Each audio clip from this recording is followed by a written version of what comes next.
A roll call, the NPC first. So, in alphabetical order, Seth Barnes. Present. Yeah, and if you could just say present in person, just, Present in person. David Bugsy, Present in person. Adam Goble, Present in person. Stacy Detweiler, Present in person. Julie Furman, Present in person. Wendy Gerlach, Present in person. Kim Kratz. I'm also looking online to see these folks. Casey Kula, Present in person. Jason Robison, Present in person. Josh Seeds. See who's online. I haven't received an email. Amanda Sullivan Astor, Present in person. William Tucker. Present in person. Okay, now for the IRST members, Ellen Morris Bishop, Present in person. Becky Flitcroft, Present in person. Jessica Homiak, Present in person. and Jeff Light. Present in person. Great, thank you. So, like she said, I'll do a few things, and hopefully this is going to. Did you want to, for the record, Kelly, I know she's not here. Oh, thank you, yes. That's helpful. Kelly Burnett, we know won't be able to make it.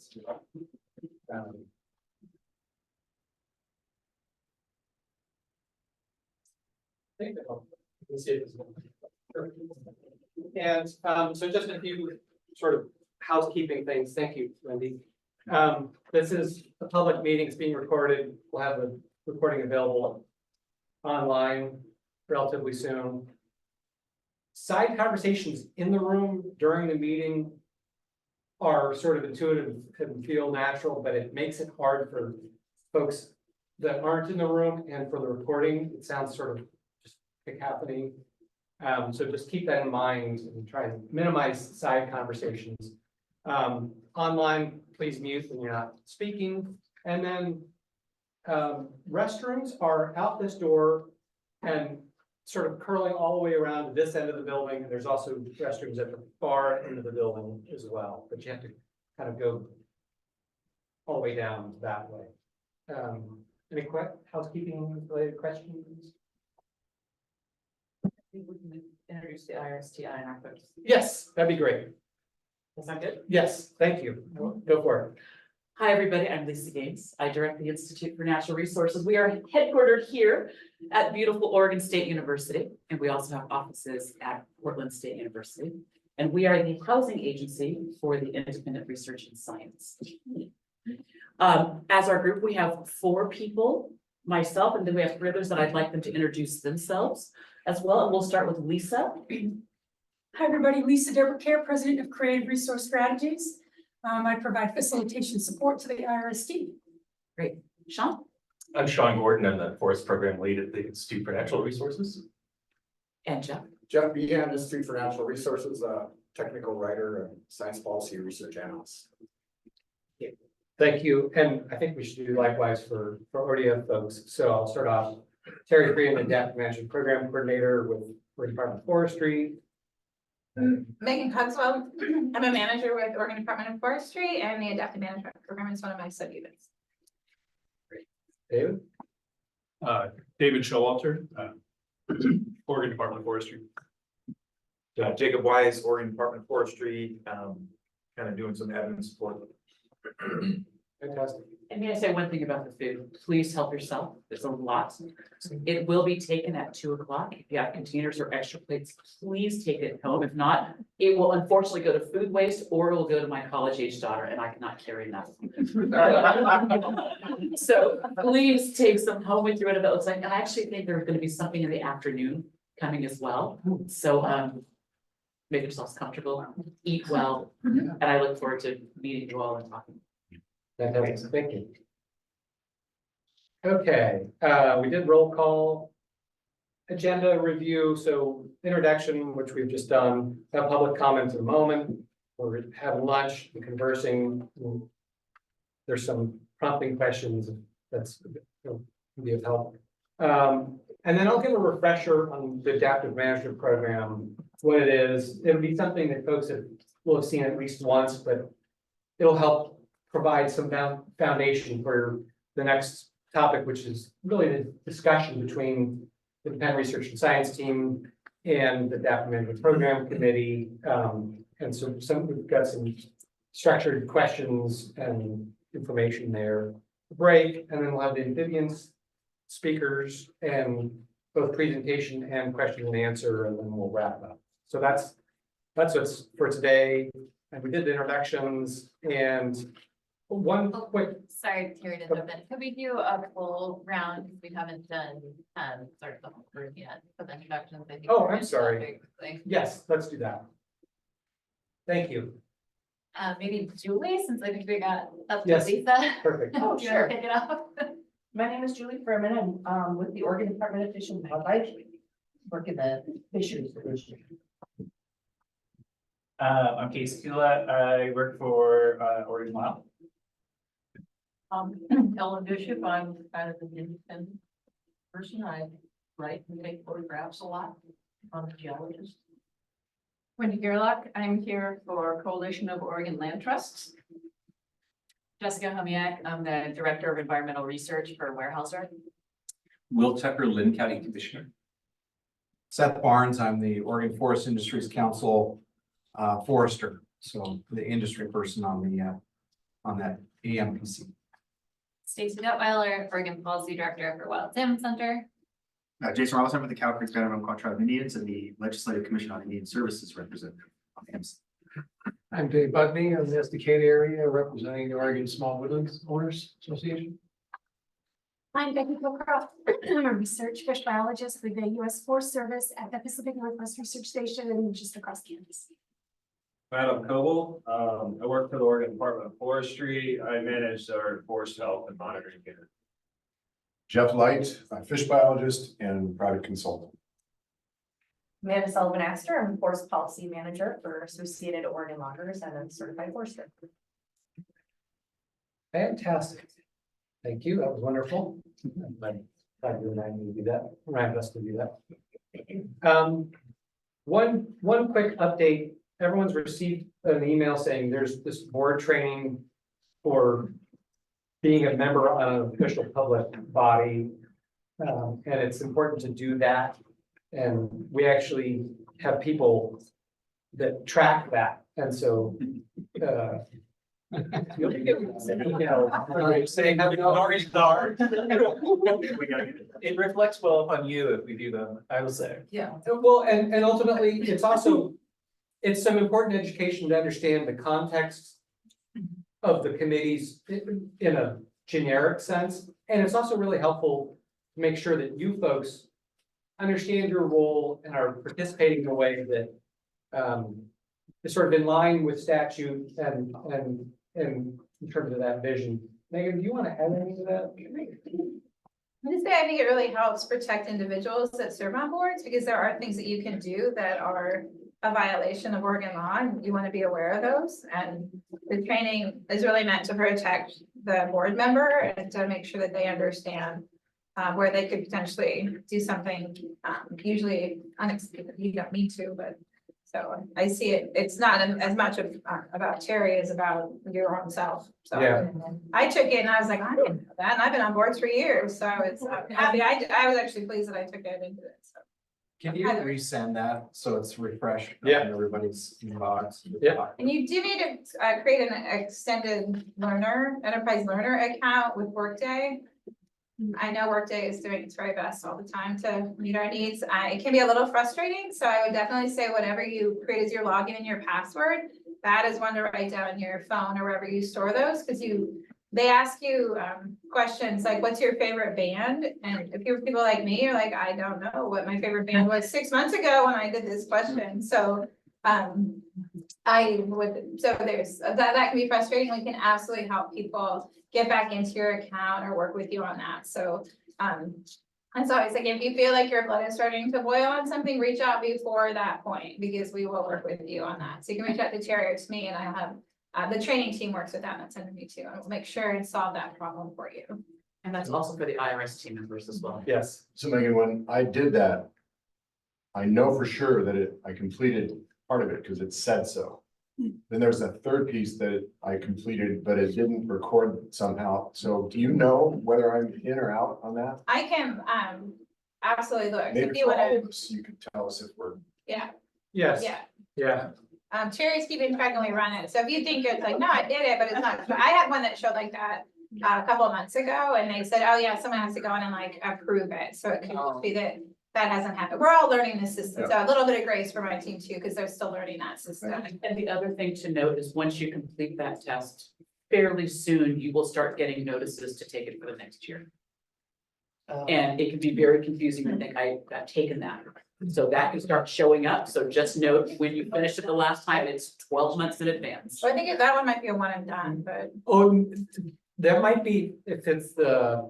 I don't know if it's Discrimination. Minor discrimination, whatever. I think discrimination is every year, but the one that's like how to be, I'm sorry, so there are 3 trainings that are like.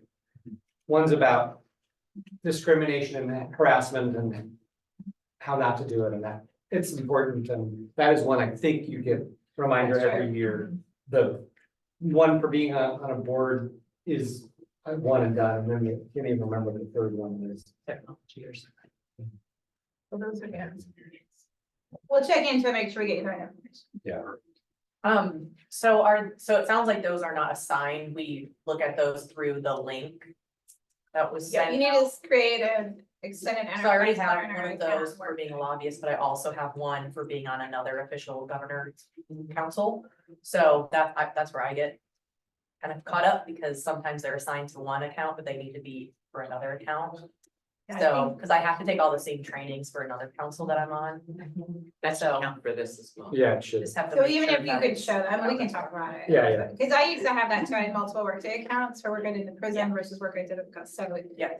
we can, yeah, that's a workday 200 level question. 100 level, let us know. Yeah, you could just even share a screenshot for Terry. Okay, yeah, perfect. Okay, is there any public comment? I'm gonna look online here. There's no members of the public in the room. And then raise your hand online, give up the. Provide.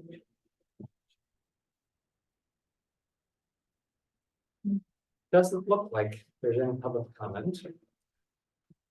And the next thing is, I'm gonna pause the recording here, but before I do that, this is just an opportunity.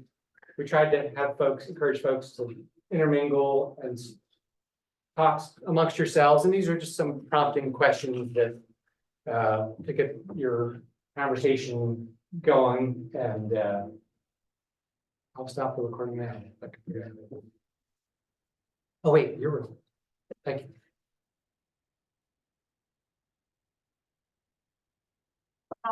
It's Jeff Light. Oh, that's right, Jeff Weiss. Yeah, he just stepped out really quick. As folks trickle in, I think we're mostly back. I'm gonna turn it over to Terry to kind of walk us through a quick review of AMC, IRST, the whole adaptive management program, and how in theory we work together, and the process has been laid out through the FA report, the regulations, kind of what we know.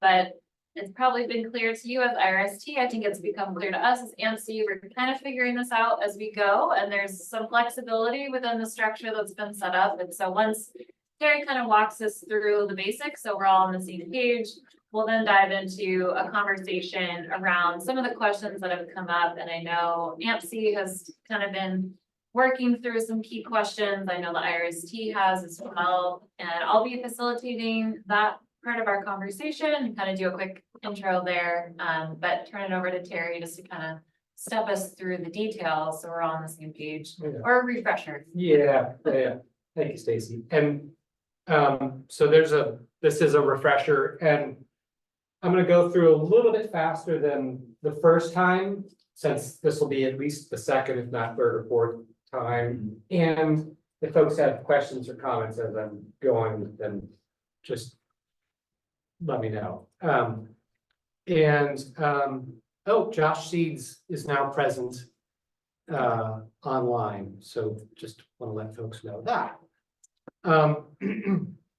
So, the policy statement is that, the FAA rules the protected aquatic species should be monitored for their effectiveness relative to biological goals and objectives, BGOs for short, and modified if necessary to achieve the biological goals and objectives. So that's actually straight from beginning of the rule division in OAR in rule. The biological goals and objectives. So these are really the foundation. You can think of these as the foundation of that's sort of the whole habitat conservation plan, if you will, as well as the adaptive management program. And the goals provide sort of a big picture desired future state will be in the habitat conservation plan. There's a draft was submitted to the board in December of 2022. I think they're very, very close to final. I'm not part of that decision making, but there could be some small modifications to those. And then the objectives step each of the goals down into sort of more concrete items. So that's the big picture of what the biological goals and objectives are that provide the foundation. So the definition program is required by the Private Forestry Code and the associated statutes. And it's also a requirement for having a provable habitat conservation plan. That's much of the impetus for the whole Private Forestry Code and I mean, what the Private Forestry Code is trying to achieve. And then this is just what it says in rule in terms of what the purpose of the program is. Ensure timely effective change is needed to meet the biological goals and objectives. Provide predictability and stability of change regulations so landowners, regulators, and the public can understand and anticipate change. Apply the best available science to decision making. Effectively meet biological goals and objectives with less operationally expensive prescriptions when feasible. And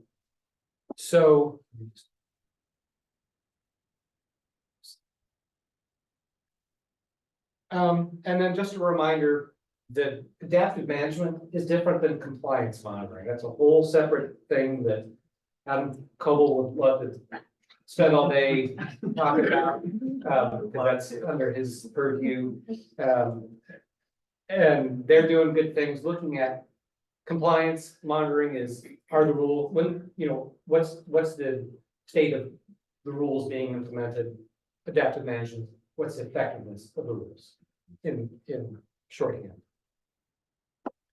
So adaptive management program committee, the charge guiding this whole program, setting the research agenda and recommending the budget for the IRST's work, assessing IRST findings, and reporting the alternatives to the board and by reports to the board, assisting the board to regularly identify and modify resource objectives. That's we can talk about that. Review compliance monitoring and enforcement reports. So that's not specifically adaptive management program, but it is part of the adaptive management program committee's charge per statute, and making recommendations to the board, rule adjustment, guidance, training, etc.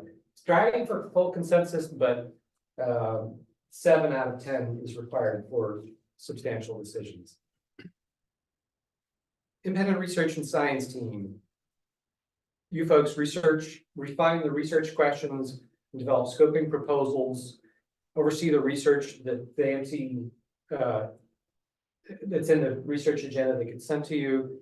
And then from that research, there's two reports, one that's a technical report. You can think of that like a manuscript. And then there's a summary that's for the lay, and a highly educated layperson, i.e. the board of the AMPC. And the elements of those summary reports are specified in rule.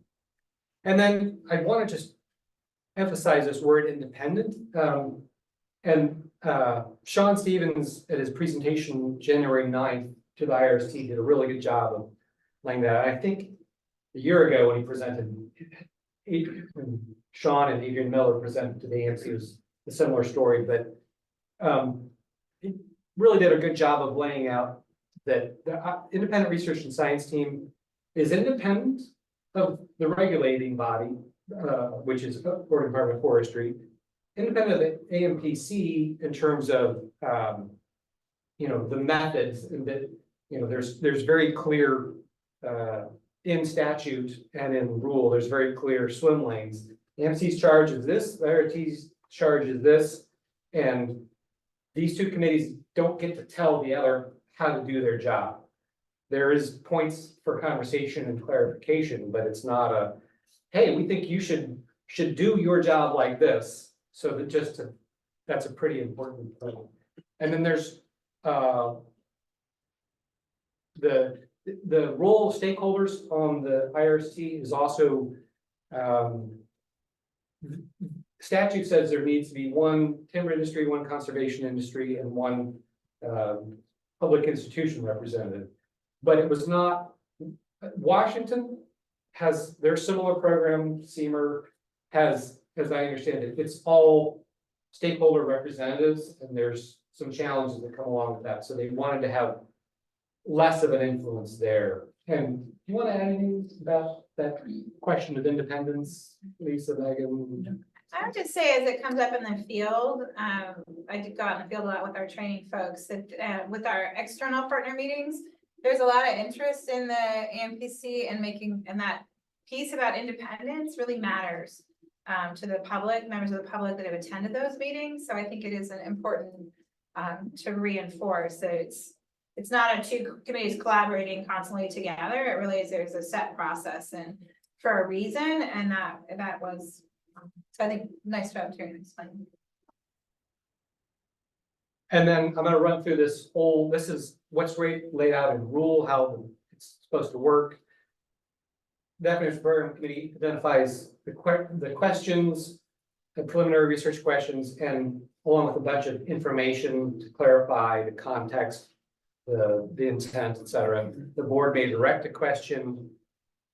That independent research and science team scopes the work in terms of approximately what might you get. You're trying to get the Maserati for this study or a Chevy Nova for this study, and cost, approximate cost, time, degree of uncertainty, et cetera. And then also helps to refine those research questions so that they can be studied well. And then those scoping proposals come back to the Adaptive Management Program Committee, who takes all these scoping proposals, and there could be more than one scoping proposal per question as an option, and says, okay, given our resources and our priorities, this is what we're going to focus on. Send that to the board for a decision on the budget, and then the board sends that, and then that goes back to the independent research and science to implement the research agenda through requests for proposals and whatnot, and doing the science. And then that science, the results of that science gets reported to both the Adaptive Management Program Committee and the board. In terms of those two reports I mentioned, the technical and a summary report. And then the Adaptive Program Committee responds to those reports and says, okay, here's what we see. And they may, the APC may make a recommendation to the board on what to do. And those recommendations span from everything's just fine, we don't need to make any changes, there should be a rule change. There's other policy action, training, enforcement, et cetera, that may be training, technical guidance. So there's other policy things that can be done. Or we need more information, and then it goes back up and restarts the loop. Any questions about any of this so far? Terry, I know at some point we had this sort of in the context of dates and fiscal years and all of that. I don't see that anywhere in the PowerPoint, but at some point it'd be really good to kind of look at that again. Yep, happy to do that. And we did do a draft version of that for the IRST as well at some point to kind of give a sense. And I'm gonna refine that version from a year ago that that we talked about, so that it's a little more consumable and especially since that was originally done before the two committees, respective committees developed their charters, which have an impact as well, and so that will be helpful. I just had a comment about moving from a research question to a research agenda. And I think the research question is more like a term used in the OIRs, and the research agenda is perhaps a shorthand that's being used here for questions that have been scoped and fleshed out to specific items of research. And I wondered, Terry, if you could explain that. Yeah, actually, research agenda and research question are both in the rules, and the research agenda really is a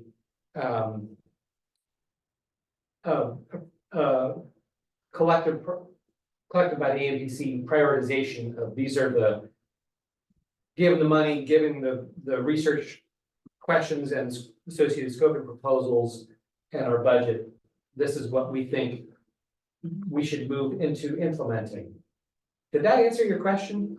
I see, so it could be like several questions. Like, Yes. So, Yes. okay. Yeah, absolutely. Yeah. I think the vision is that there will be several questions and like Stacy said, this is at the beginning and there's what's written in black and white in the rules. And then there's, okay, how do we best implement that? The answer is we're gonna figure that out as we go. And there's some things we can foresee and some that we'll get to and go, oh, let's rethink that a little bit without changing the rules per se. Yeah. So that is helpful because it leads me to think a little bit more differently about the chart, because like really the AMPC is identifying quite possibly questions, plural. Yeah. And then there's gonna be some scoping for each question and the budgeting and prioritization of how much money can go in each one. And that will result in an agenda, which is after doing that work with the IRST input, what can realistically be done as part of the, in this time frame with this money as a priority or agenda. Yes, and that was the intent behind having IRC scope it was, it's not because it's going through an RFP process, nobody's gonna be able to say, oh, this is a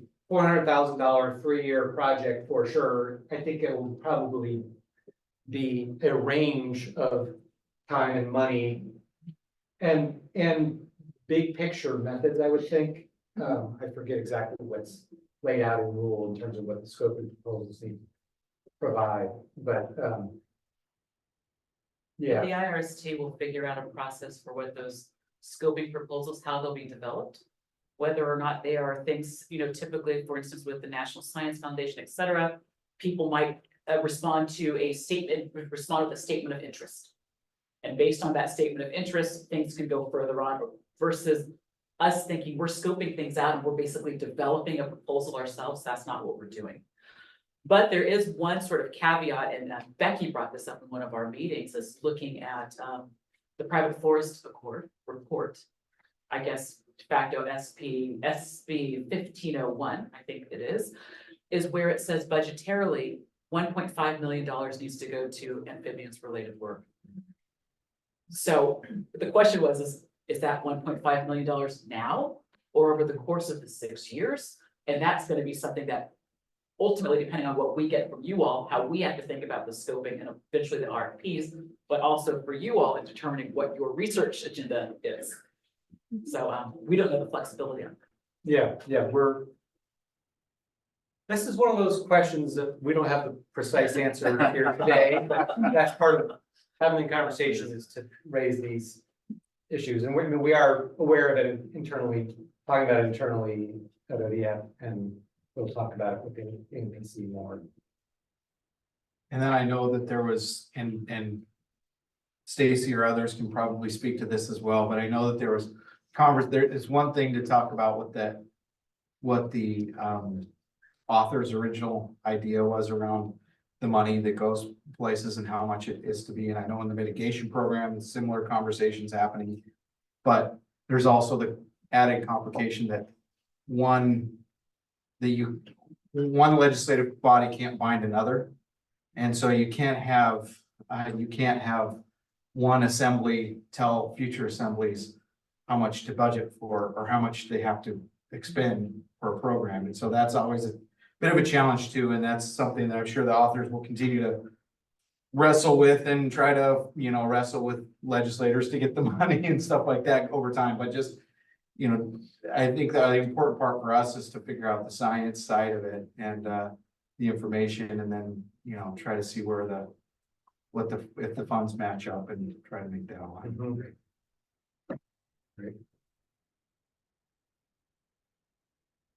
Okay. I like the idea that we're wrestling with the legislators, I'm just gonna say.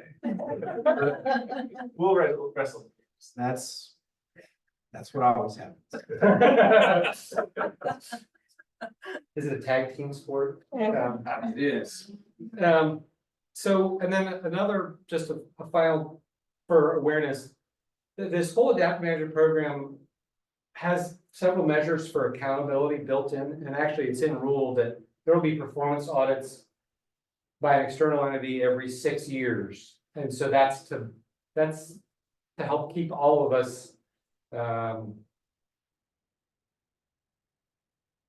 accountable, so that there's somebody assessing the effectiveness of the whole program. And then there's also annual reports that will go to the board. We've already done some that are updates. Here's what's happening. And then the federal services through the HCP Habitat Conservation Plan, there'll be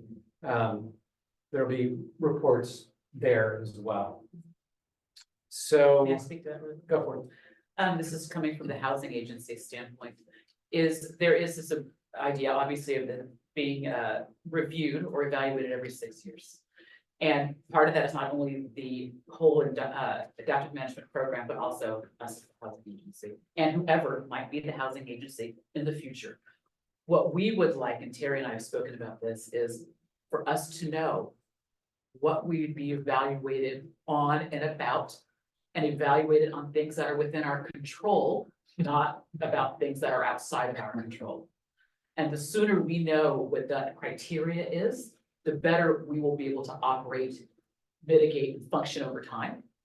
We aren't supposed to come up with those. But we are supposed to come up with that, and I don't know if it's for forestry or the AMPC, but I wanted to at least bring that up as soon as possible, because the sooner we have that laid out, the better for us and the functioning of the IRST. Yeah, thanks for raising that, Lisa. I'm trying to collect a little bit of a parking lot bicycle rack of questions and issues that we're gonna need to come back to, so that's it. The amphibians, dollar amounts, questions around evaluations, those are all really good ones. And did you have anything else on this, Terry, or maybe we'll dive right in? So we wanted to have a conversation and recognizing, this is the first time that we're all getting together. AMC's kind of gotten up and running and worked through our charter and worked through some sticky questions over the last year in IRST. You all are kind of just in the beginning phases of that happening. And so this is also the first time we're all kind of gathering together. And we spent a lot of time, Seth, Lisa, Terry, Megan, Sean, we all talked about, what's the best use of this time. And so just wanting to set a few expectations, this is kind of an hour conversation for us to start raising some questions and issues. I know I've been able to tune into some of the IRST meetings, and Seth and others have as well. We've talked about it as a committee. I think there's a little bit of a starting list of some core questions that we'll dive into today, but we're not going to have all the answers. And really just thinking about this as the start of those conversations. And we were also thinking about, what's the best use of time? Obviously, it'd be great to get out in the field and really spend some time and get to know each other. And I fully intend that we will have that opportunity. But thinking through as well, sort of what's coming up on our list, we know that the amphibians topic is a really big one and pretty open-ended as far as our direction. And so that's why we were interested in having some scientists come and speak to us on amphibians as kind of a way to set a more level playing field, so we kind of all hear the same information, we can have good conversation and interaction that way. So just to kind of set the stage for the second half of our conversation. I don't know, Seth, if you want to add anything to that? That sounds good. Okay, that was kind of our intention there. And like I said at the beginning, we're really kind of learning as we go. Terry walked us through what the regulations and the report set up as our structure and process and how we work together at a pretty high level, but we certainly saw it over the last year. There's a lot of details that we have to figure out and refine. You're going through that as IRST, and we're gonna have to do that together to really figure out how we work together. I think one thing that's been really important for AMC is striving for consensus where possible, and I think our committee's done a really good job at trying to build that culture. So just flagging that, I guess, for this group is that really where I see the AMC goal is, can we have goals of understanding? Can we try to ask questions to understand and get to a place of consensus? That being said, we're not making any decisions. We're not voting on anything today. This is just kind of our first joint conversation, opportunity to ask some questions. And then to me, really thinking about focusing on solutions, there's a lot of holes we can pick at things and how maybe this could have been written better. Certainly as one of the drafters, I feel like, yeah, we could have written that more clearly. But if there's ways to focus those comments around solutions or ways that we can move forward, I think that would put us in a more productive place. So with that kind of framing note, the questions that we have discussed as AMC, and I think I was hearing echoes from IRST conversations, really to me kind of fit around these three areas. How do we work together? How do we communicate with each other? And then I think most pressing or equally pressing in the short term is how do we develop research questions as AMC and then have that interaction with the IRST. So if you could jump to the next slide, I would propose we kind of kick off with those just to get us started. I'm sure you all have other questions that are not these or other pressing issues. But this seemed like a good place to start. We'll have about an hour for this conversation. We're going to take a break here as well before we move into the amphibians presentation around 2 o'clock. So hopefully we'll have lots of good conversation. I will do my best to call on folks that I don't have full view of everyone and I can't see Josh. So maybe Lisa and Terry can help me flagging if you're in the queue or you want to speak. Apologies, I can't see everyone at once. Can I ask the first question? Please. So, I think this is a really good time, and I appreciate you guys in the presentation, and mostly this is Terry and Stacy that had a back and forth and put this together. I appreciate that the first bullet there is balancing the independence of each committee with the need to communicate, because I think that is really important, and I appreciate the stress you made that these two bodies have different. We have a joint mission for the adaptive management program. We have different roles. And the way I think about it is policy and science, right? And I think that's helpful to keep those two sort of things separate to help the independence research, which helps with the whole idea, which I know you guys are wrestling with right now of best available science and how do we arrive at that and then deliver really, good research, whether that's a research project itself or a literature review or whatever it is, it just stands up. It stands up on its own feet, and then we get to wrestle with what does that mean, and be able to have a robust discussion around that, which I think is really important. But one piece that's important here, and this is a question for Terry, I think. Recently, we just kind of went through our first round of, which I think you guys have been made aware of, the IRST, of like nailing down a question or a couple of questions around roads. And we had thought, despite our charter, and so we've got some work to do on our charter, and I also appreciate being a fly on the wall in your meetings, that you guys are kind of thinking of, okay, we can make a charter, but it might not be final forever. Like, we got to be able to adjust this over time, which we're thinking the same thing as we start this out. But we had thought that we would be able to deliver these questions to you sort of iteratively, and then have the back and forth that is envisioned in the rule of, is this what you mean? Or maybe we would suggest that be tweaked that way or this way, while acknowledging the importance of the independence of both committees. But as it turns out, Terry, what's the reality that we can't necessarily do them iteratively? And that has bearing on this, because this is a process here of like some back and forth. So do we have to lump sum drop questions? Or can we have more, anyway? Right, that's a great question, and, this is where you get frustrated with the rule writers. Oops, I was part of that. And, so let me just quote, the AMC shall send the preliminary research questions to the IRST annually on a date specified in the AMC chart. So that's where we get hung up.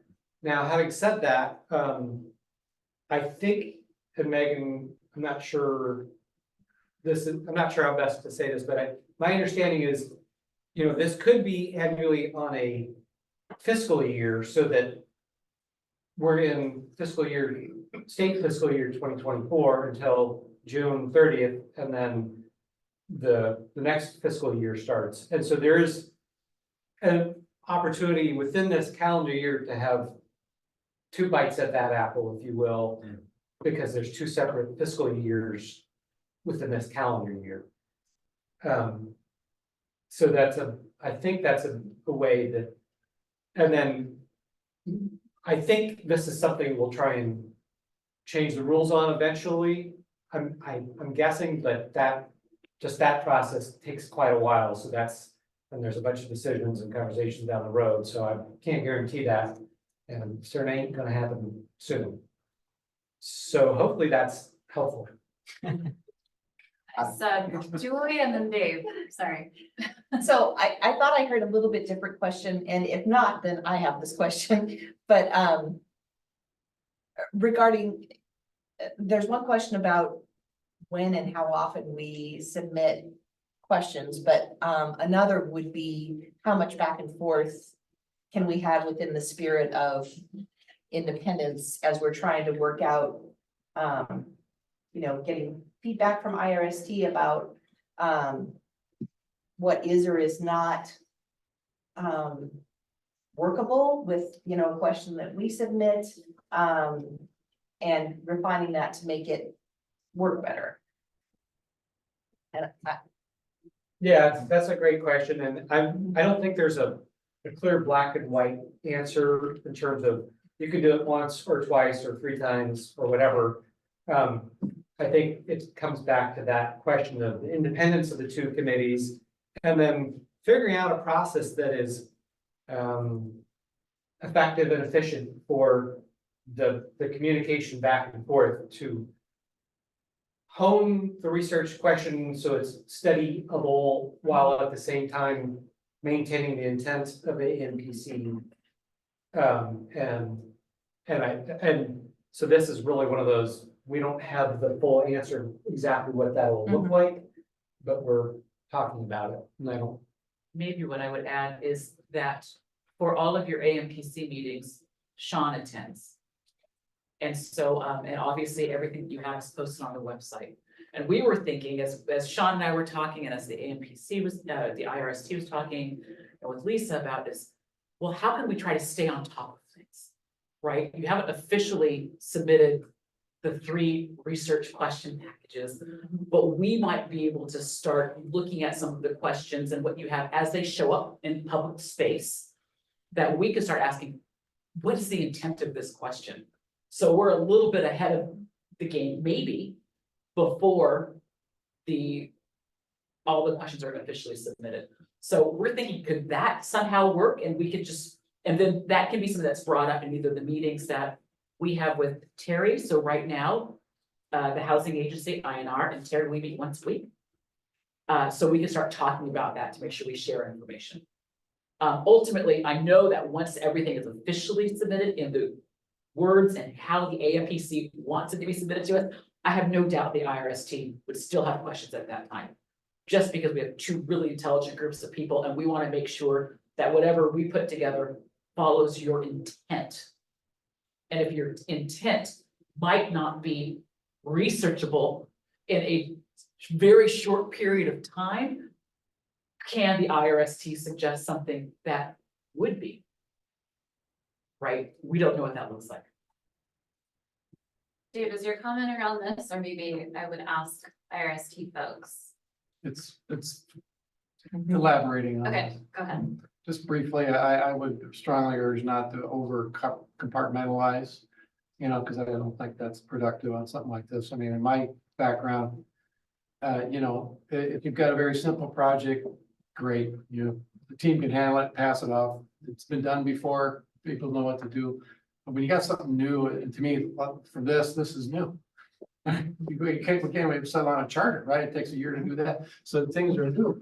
And so if things are new, it seems like it works better to have everybody, to the extent practicable, to work together. So that way, when we're delivering something, it's inefficient. If you go, you know, well, yeah, this isn't possible, or there's a better way to do this, when you could have flushed that out ahead of time, it would have bettered our thinking and narrowed our thinking, focused our thinking to talk about what science is practicable and what's not.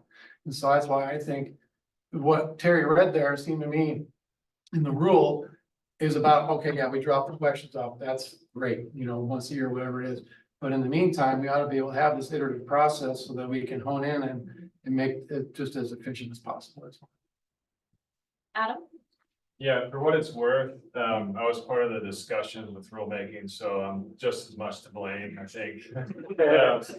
But I think the intent was, I mean, right off the bat, we had discussed that iterative process and, you know, mainly to make sure the policy and the science that, you know, those questions are aligns. And so, and we really want to avoid sort of that,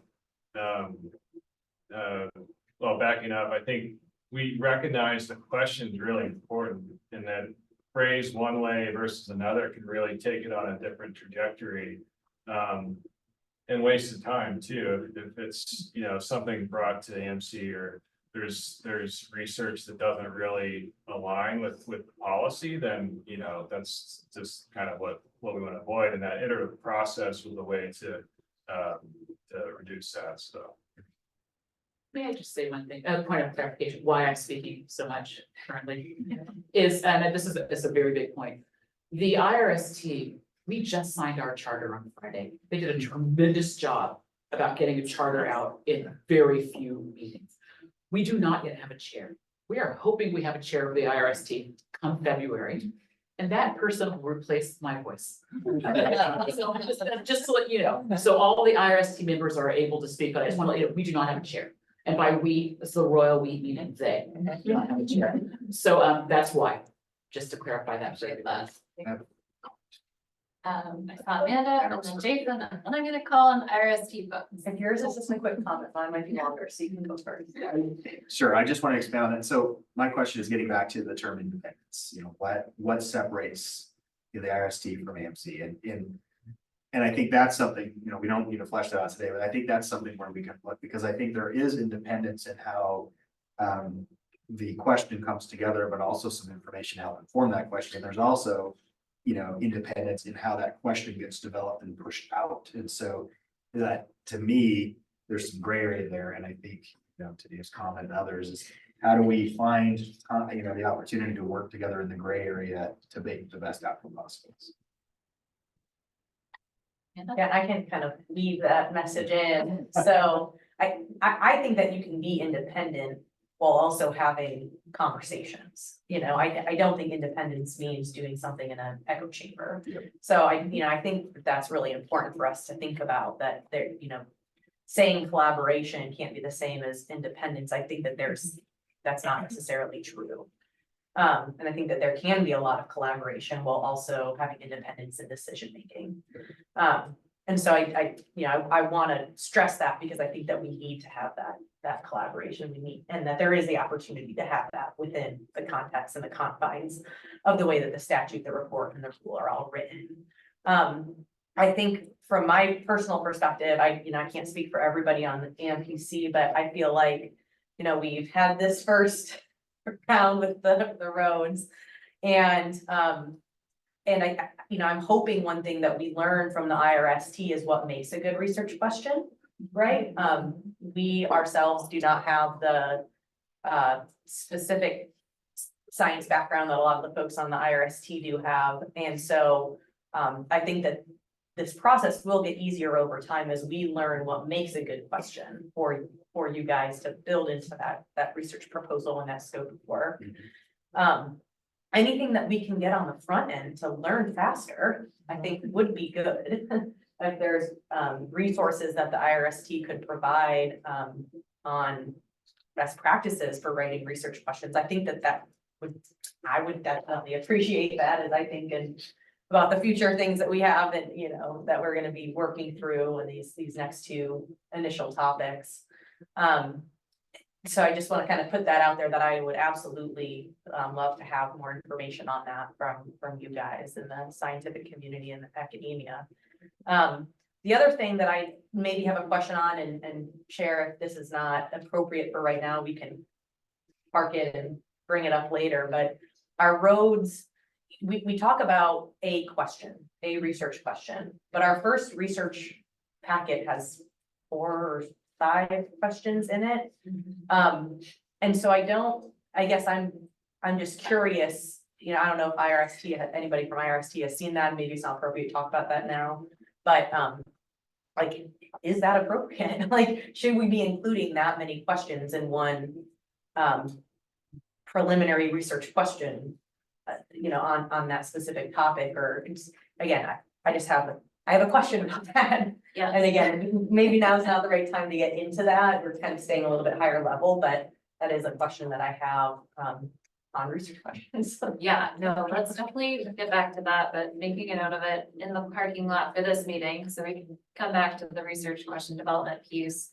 Can someone have a hand over here? Oh, Ellen, yeah. I would sort of just to provide my own personal IRST perspective on your comment is that I think certainly to start with, the more input we have for you on what things do you need to know in this on this topic, the easier it is, or maybe not the easier it is, but the better we can kind of see if all of these pieces can fit into one research question, or whether maybe you've got 2 or 3 research questions, and then which one of these do you want to, if we take that apart and say, okay, so you can have a research project on beavers, you can have a research project on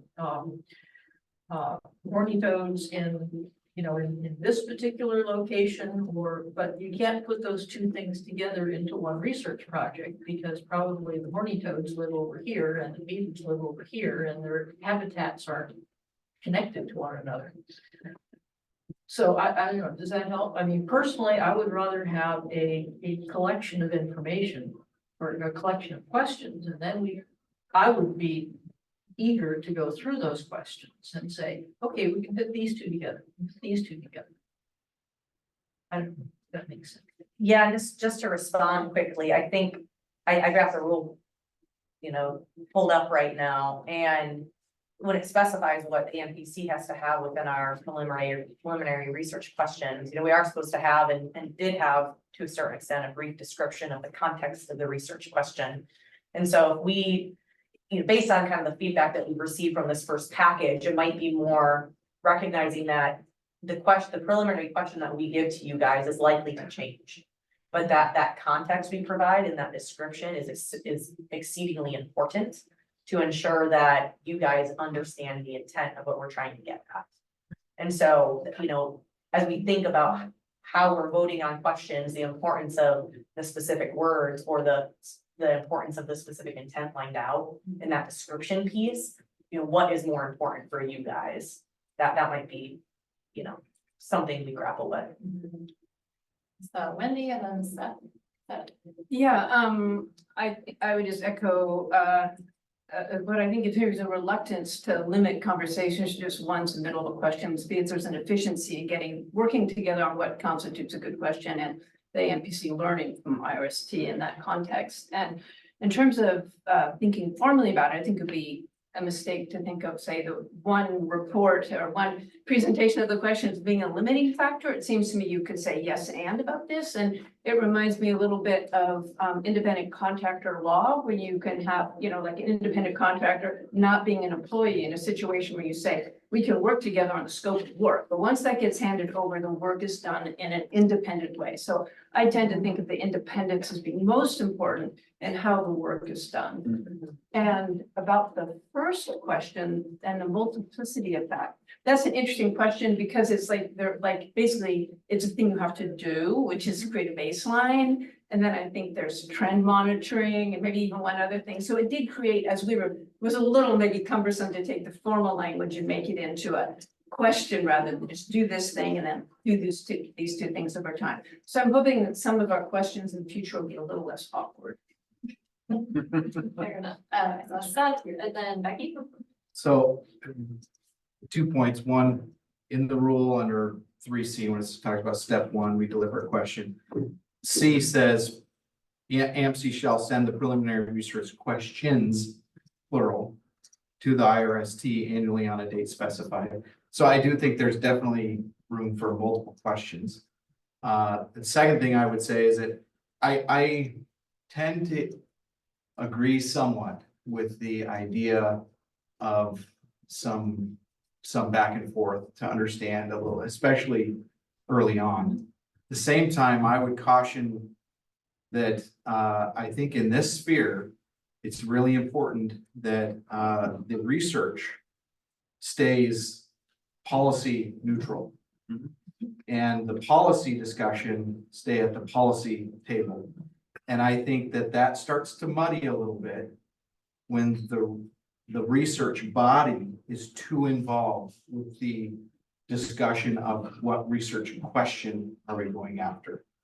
And so I think that is exactly why these two committees are two committees and not one, and why the word independent is used. And so I think that it's really important and not a mistake that the one body was created as representatives of stakeholders, groups that are appointed and then adopted by the board.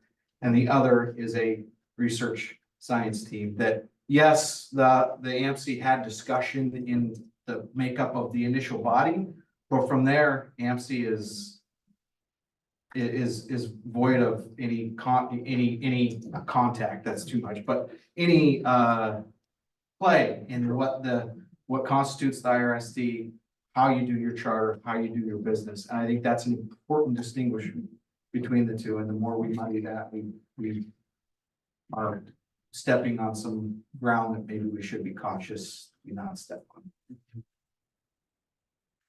Becky, you wanna? Yeah, thanks. It's been really interesting already, just listening to the discussion as it's going along. I wanted to offer that one thing that the IRST is working on is to do a more comprehensive job of describing best available science. And we're hoping that within that, we're going to be defining research questions and hopefully providing some guidance to all of you about the sort of things that we're going to be looking for and that will facilitate the effectiveness of the IRST and its ability to be able to respond with cogent questions and topics for you. And one piece that I know we're going to be including in there because I keep coming back to it is the difference between research and monitoring. And these are two very different beasts. In some of those preliminary questions that we saw about roads, they're blurred. So I think we need to be clear about what is research and what is monitoring, and how an overall research question has the ability to contribute to each of those pieces. But that's where understanding intent is so important for us to be able to respond. We might be able to develop or recommend the development of a monitoring strategy or a series of programs that might be helpful. That's different than a research question or topic where you put out an RFP and it's a program that's probably going to be done in 3 to 4 years and you have an answer to a question, right? Which is more of what we think about as a research question as opposed to monitoring. I mean, the effectiveness, I made a note earlier talking about the effectiveness piece because that requires monitoring, right? There's kind of a requirement for that because there's a trend detection aspect. So just putting out that we are going to be working to try to develop some better terms and definitions to help you all be able to be more specific in what you're asking us to develop for you. Oh, Casey? Just bless you. That's so wonderful. I'm thinking IRST, but I'm looking at you. That's really helpful to hear, Becky, and I guess it makes me think maybe to shift a little bit more into how that might work, right? I mean, I think you're hearing from us interest in getting some input on research questions. Are there multiple questions? What is, are we doing monitoring instead of research? And I'm curious if you all have thoughts around what that actually looks like in practice. Is that maybe co-chairs meeting? Is that set joint meetings? Is that just getting a little bit into some ideas? We don't have to resolve this today, but thoughts that anyone has about. Well, if I may, just to respond to Dr. Flipcroft, the adaptive management program overview in the rule says that adaptive management program must conduct effectiveness monitoring by assessing the degree. So that's one. So and the next thing is conduct research, inquiry, and validation. So there's two. They're both a part of the program. And that might be what you're saying, right? That we just need to be clear on what they are. And I think it's important that we. And I think we've somewhat wrestled with that as well at the AMC when we were coming up with these questions. And I think, Casey, you were bringing this up earlier as well, as it pertains to the HCP and some of the discussions in the HCP development that's going on. There's definitely this need for monitoring, monitoring of effectiveness that is different than a research question. And yet, the rules then go into coming up with research questions that would then be, and some of those research questions might just be monitoring. And part of one of the things we wanted to flag, I think it was actually in our last meeting, was how do we tackle this particular issue of long-term monitoring that is, I think, vital to make sure that we're successful in this program, but yet doesn't necessarily fit a question that we could put in a box and we could wrap up at some point in the next 3 to 6 years or whatever and say, here's the research question. Now we got an answer and a finding. No, we're never going to have an answer and a finding to that. We just need the monitoring to occur and reports to come back. And anyway. Stacy, to answer that question of yours about process, we haven't really gotten into it much, but I think internally we're thinking first steps would be to prepare for you some presentations on the difference between monitoring the research and good research questions, and having a chance to sit here like this and go through those so that you get a better idea of what would help us do our job as you're framing your work to send to us. And I listened to what separate thing I want to say is what Seth was saying about the keeping policy and science apart. The best job we can do is when we know what it is you want to know. But that is going to have a policy angle to it at the end of the day that maybe we don't need to know so much. I mean, somehow it has to be framed in a way that we're going to feed you information that you can pore over, use your policy lens that again goes to the Board of Forestry that we don't necessarily even need to know or care about. We just need to be giving you good, solid, objective material for you then to interpret from a policy side of things. So how we work that out is going to be interesting. Becky? Yeah, I would just comment that this is how we function in Forest Service research, right? Because Forest Service research is completely separate from the policy and the applied component. And one of the biggest aspects of independent research is that we find what we find, and then somebody else has to deal with what that thing is. This is kind of that. I think that's one of those fundamental pieces about the research. But you as a research group, don't go off and study how many angels in the head of a pin and then hope that means something to the policy. No, absolutely, absolutely. I would also add, getting back to the comments about monitoring pieces like that, something that seems to stick in my mind to think about these separately, is that monitoring is based on research, right? So independent research projects help to define the relationships, usually in greater detail, than can be implemented in a monitoring strategy that usually picks those things that seem to be most relevant and uses those, right? So it's kind of a reduction. So before you develop a monitoring program, you generally need to have a big literature review to identify what are the most sensitive indicators, blah, blah, blah. And when you do that, you can identify that you don't know what some of those are, and that can lead to a specific targeted research question to answer that element so that you can develop and build out your monitoring strategy. So all of these things are definitely related. We just need to be clear about where you're trying to go and what, and in that regard, sometimes broader opening questions with sub-questions can be really. I saw, Julie, did you have it? No, okay. No. Yeah, Becky, as you're talking about that, it's making me think, and maybe I'm naive in thinking this, so please tell me if I'm wrong. But in some ways, like you said, knowing what to monitor is kind of a research question in of itself. You monitor something, you get sort of this finite data, then a research question that can come from that is the why, right? Like, why did we see what we saw? Or are these things, causally related or correlated? And so it might be even that feedback with the monitoring too, and well, that's an interesting result. Why did we get that? Because that is where on the policy side, we have to grapple with, okay, how do we address this? We have some information, but we may not know exactly what's causing this. So that's where additional research is needed to understand what may or may not need to change to be able to get the effect that we want. And that's what kind of ties all of this in to the BGOs, right? Which we don't have yet. When I think about effectiveness monitoring, you need to know, well, what is the effective range of something? What makes something effective? And so I'm hoping that we can, we will get that relatively soon to know even how to do effectiveness monitoring, because I don't think we have an answer to that right now. Well, sorry, did you want to add something? It's a question back for Terry. So as we're talking about this, Terry, in terms of trying to figure out a process for communicating information between the two committees, is there anything you're hearing here that's like, wait, we gotta be really careful there, or any red flags? Because I think that's, from AMC's perspective, I think one of my concerns has been that we don't know what we don't know on the research side. So developing the questions is hard. So I like that I'm hearing that maybe some information on how to develop those questions might be useful for us.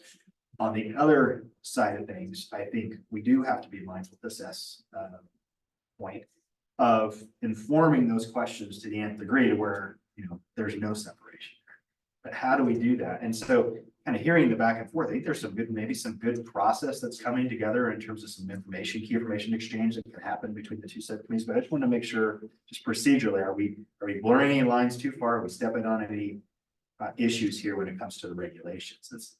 Yeah, that's a great question. And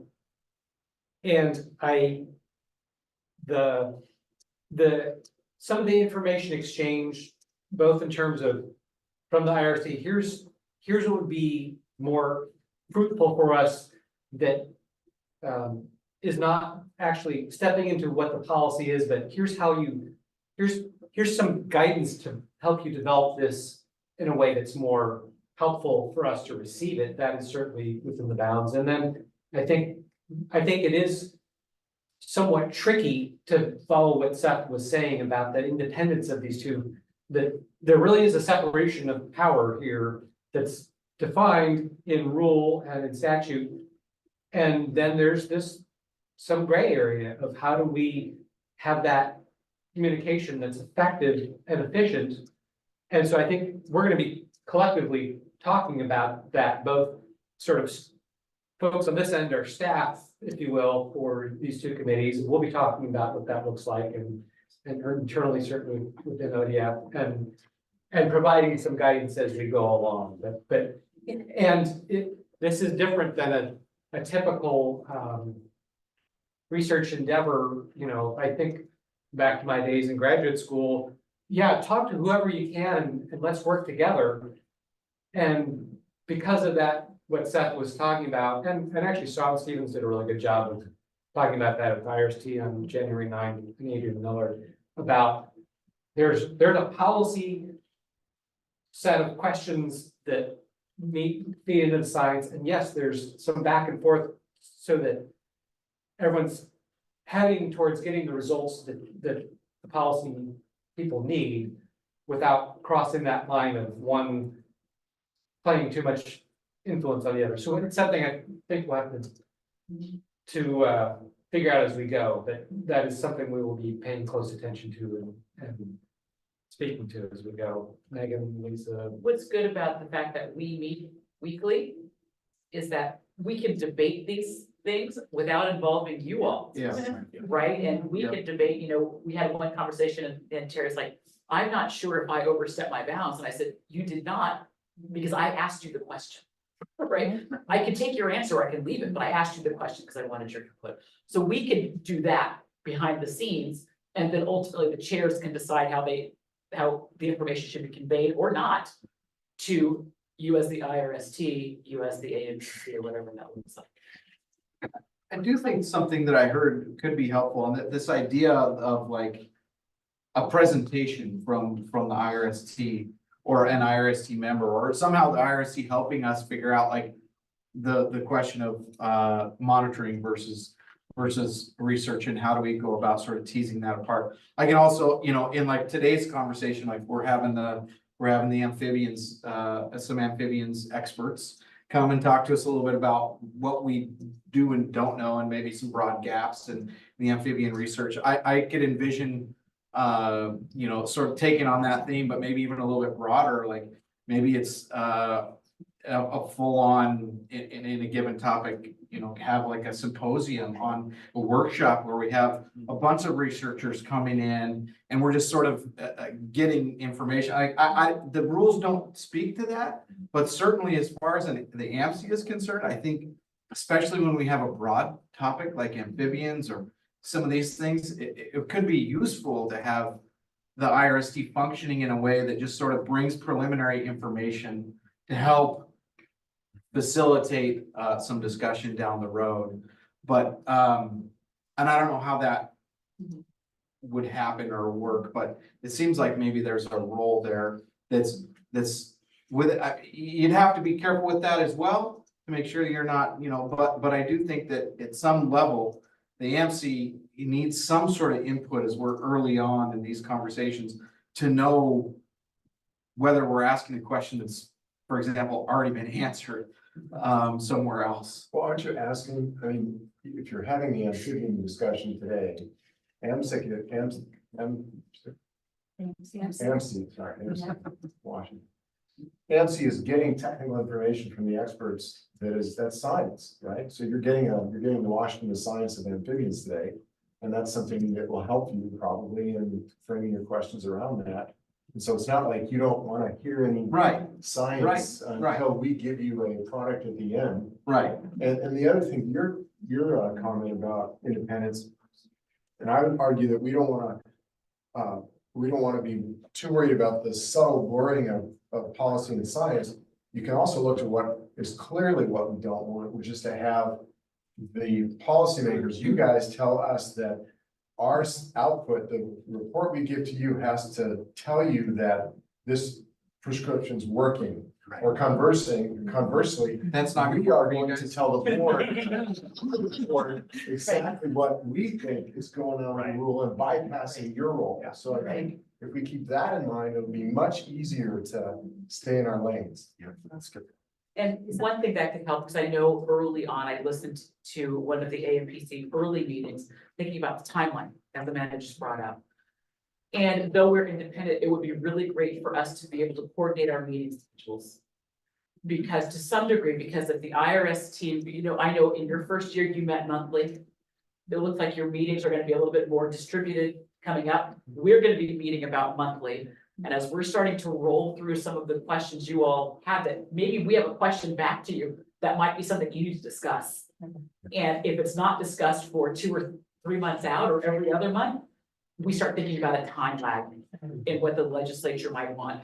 So if there's any way that we think about the coordination or collaboration, but still remaining, that meeting schedule will be really important, as far as I'm concerned.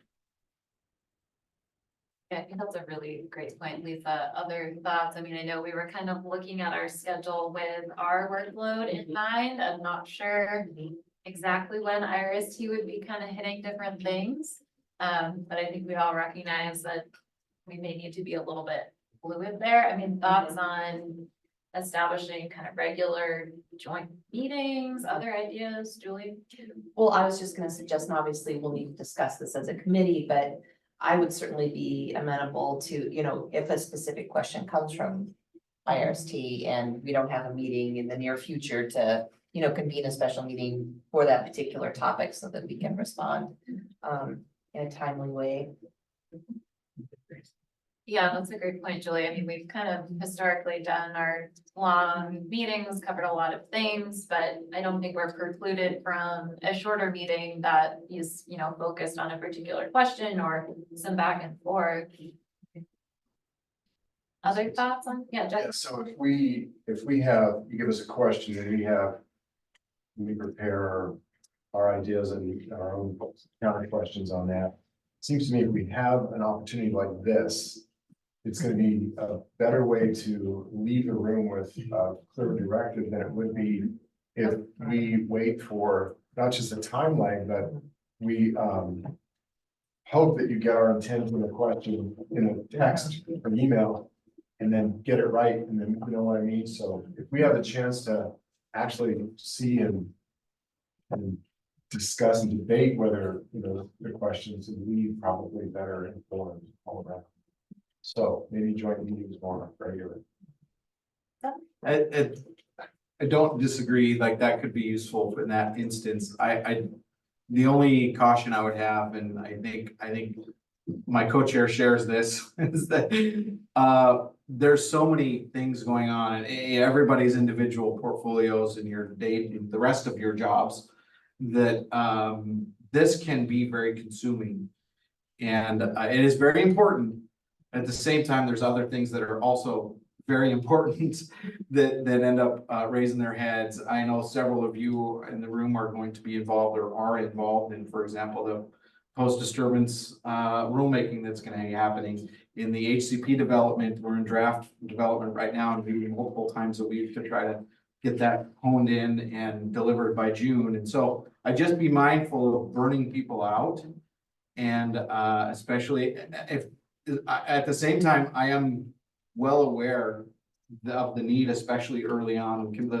We were meeting monthly. I think it was very useful, especially to get our charter completed, some of the initial things that we needed to get done. And I know you all have had some discussion about even, you know, further discussion on your charter potentially needing, and then be a definition of best available science. And so I'd say totally mindful of a need for like to get your core foundation done, but I think the cadence of the meetings needs to be figured out in context with everything else that people have and not running faster than we have actual strength to do.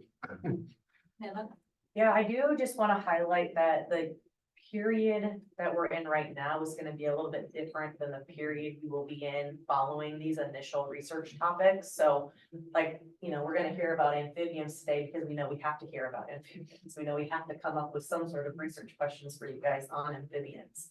Once we get done with that, the east side slopes and the roads questions packages, then it's a little bit more open to what is of interest in the policy arena. And so I would caution that, you know, we don't necessarily want to get into a process where we are expecting as AMPC members some sort of a literature review on the front end for everything that any AMPC member might be interested in. So, you know, we're currently trying to finalize a product, so similar to you guys trying to finalize product, we've got these internal processes of products too, on how we go about developing our research questions and what has to be included as we bring those as AMPC members to the AMPC. And recognizing that maybe that should be a little bit more fully developed, that we, as the person bringing that question, should have information on which PGO we're talking about and why this is important and why we don't have enough information. And so I do think a lot of that is going to be on the individual bringing that question rather than us asking you guys, what do we know? What is the current state of science? So just as a kind of to air that to the entire group, that we are trying to figure out and hone that in internally for kind of what is our responsibility versus your guys' responsibility, so. Quick comment, maybe it goes down to bullet number 3, we'll talk about how, who communicates, how do we communicate? And one thing that I think we've done that's been effective in terms of getting our action items done is having the smaller communities, having a small subset, not a quorum, get together and work through things. And so something I might propose is as we think about some of these questions and conversations, maybe it is a subset of each that are having conversations to help inform the larger, to get at your point that then we're not taking all of the energy from the group. We're using a subset to work together, so.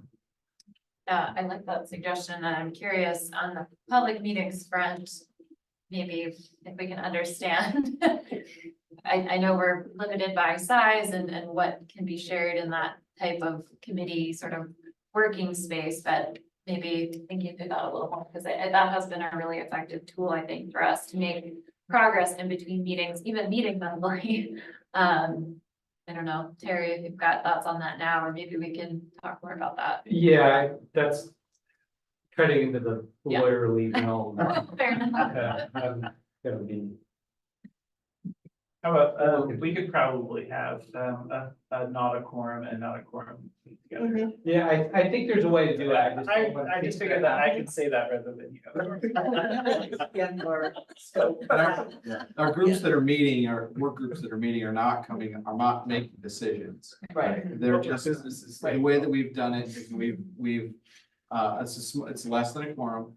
And the group is giving thoughts to Terry as the coordinator for the program. And then Terry is putting drafts together of documents that then get brought to a full meeting for consideration. And so that's kind of how we've done it. It puts a lot on Terry to sort of keep track of the conversation of the group, of the work group, but he's done a good job thus far, and that's how it's been useful. Like one other suggestion that might work as far as coordinating meetings is to some sort of, I'm not sure what sort of timeliness we would need to consider, but to sometimes schedule our meetings at the same time and dedicate maybe an hour to coming together to discuss a particular topic, and then handling our own internal meetings separately, so that, you know, it's a little less demand on the participants in terms of time and travel and that kind of thing. Yeah, I think that's a good idea. I'm going back to thinking about being kind of strategic with our touch points, and the research questions may be an important one. I'm kind of struggling to remember if there's a specific timeline that the IRST has to respond to those preliminary research questions. I think there is, right? Yeah. There's 45 days is only to say, we need X amount of time. Okay. That's what you need to respond to. in Okay. 45 days. Okay. And then it's actually, and I think this is an important point, it's actually per the statute, or the rule, this is in step 2. The IRST shall hone each preliminary question into a final research question. So that's the IRST's purview. The IRST shall communicate with the AMC to coordinate and allow the AMC, the AMC coordinator, you'll coordinate with the coordinator to allow the AMC an opportunity to provide input to ensure that the AMC's original intent is maintained in the final research question. Yeah. But the IRST, and it says again, IRST shall finalize the research question. Yeah, okay, so that's what I was kind of cleaning in on that preliminary word, if I understand B, that's like, it's intended to have iterative feedback between these two groups by that wording. Just wanted to see if Josh online has anything. Sorry that I can't see you, but anything you want to add to the conversation, Josh? Well, I've been listening, and I do like the idea of a joint meeting on occasion in some form. And I think for kind of day-to-day communicating between the chairs is good. But that's not the same as everyone, you know, sitting down to discuss things. I don't think it needs to happen, you know, even quarterly, but once or twice a year. I think it would be good to just, not just for the formal business of what happens in a meeting, but for you know, also to just kind of connect and see how things are going. And in particular, it gives a really good you know, we spent in the AMC a lot of time coming up with exactly how were we going to craft research questions. And it's really useful for us, I think, to be able to have a conversation with the IRST members to see, is all that work that we did on specific language, you know, actually having the intended effect. And that's a little easier to do, I think, in a direct conversation than it is to in a, you know, game of telephone or grapevine through the chairs or something to that effect. Yeah, thanks for that, Josh. No, Amanda?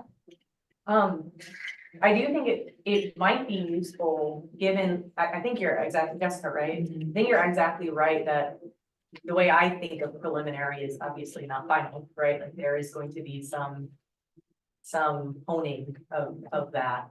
And so maybe it makes sense at some point beyond that date we have in our charter of when we get things to you that make sense, given budgets and legislatures and biennia, you know, yada, yada, yada, right?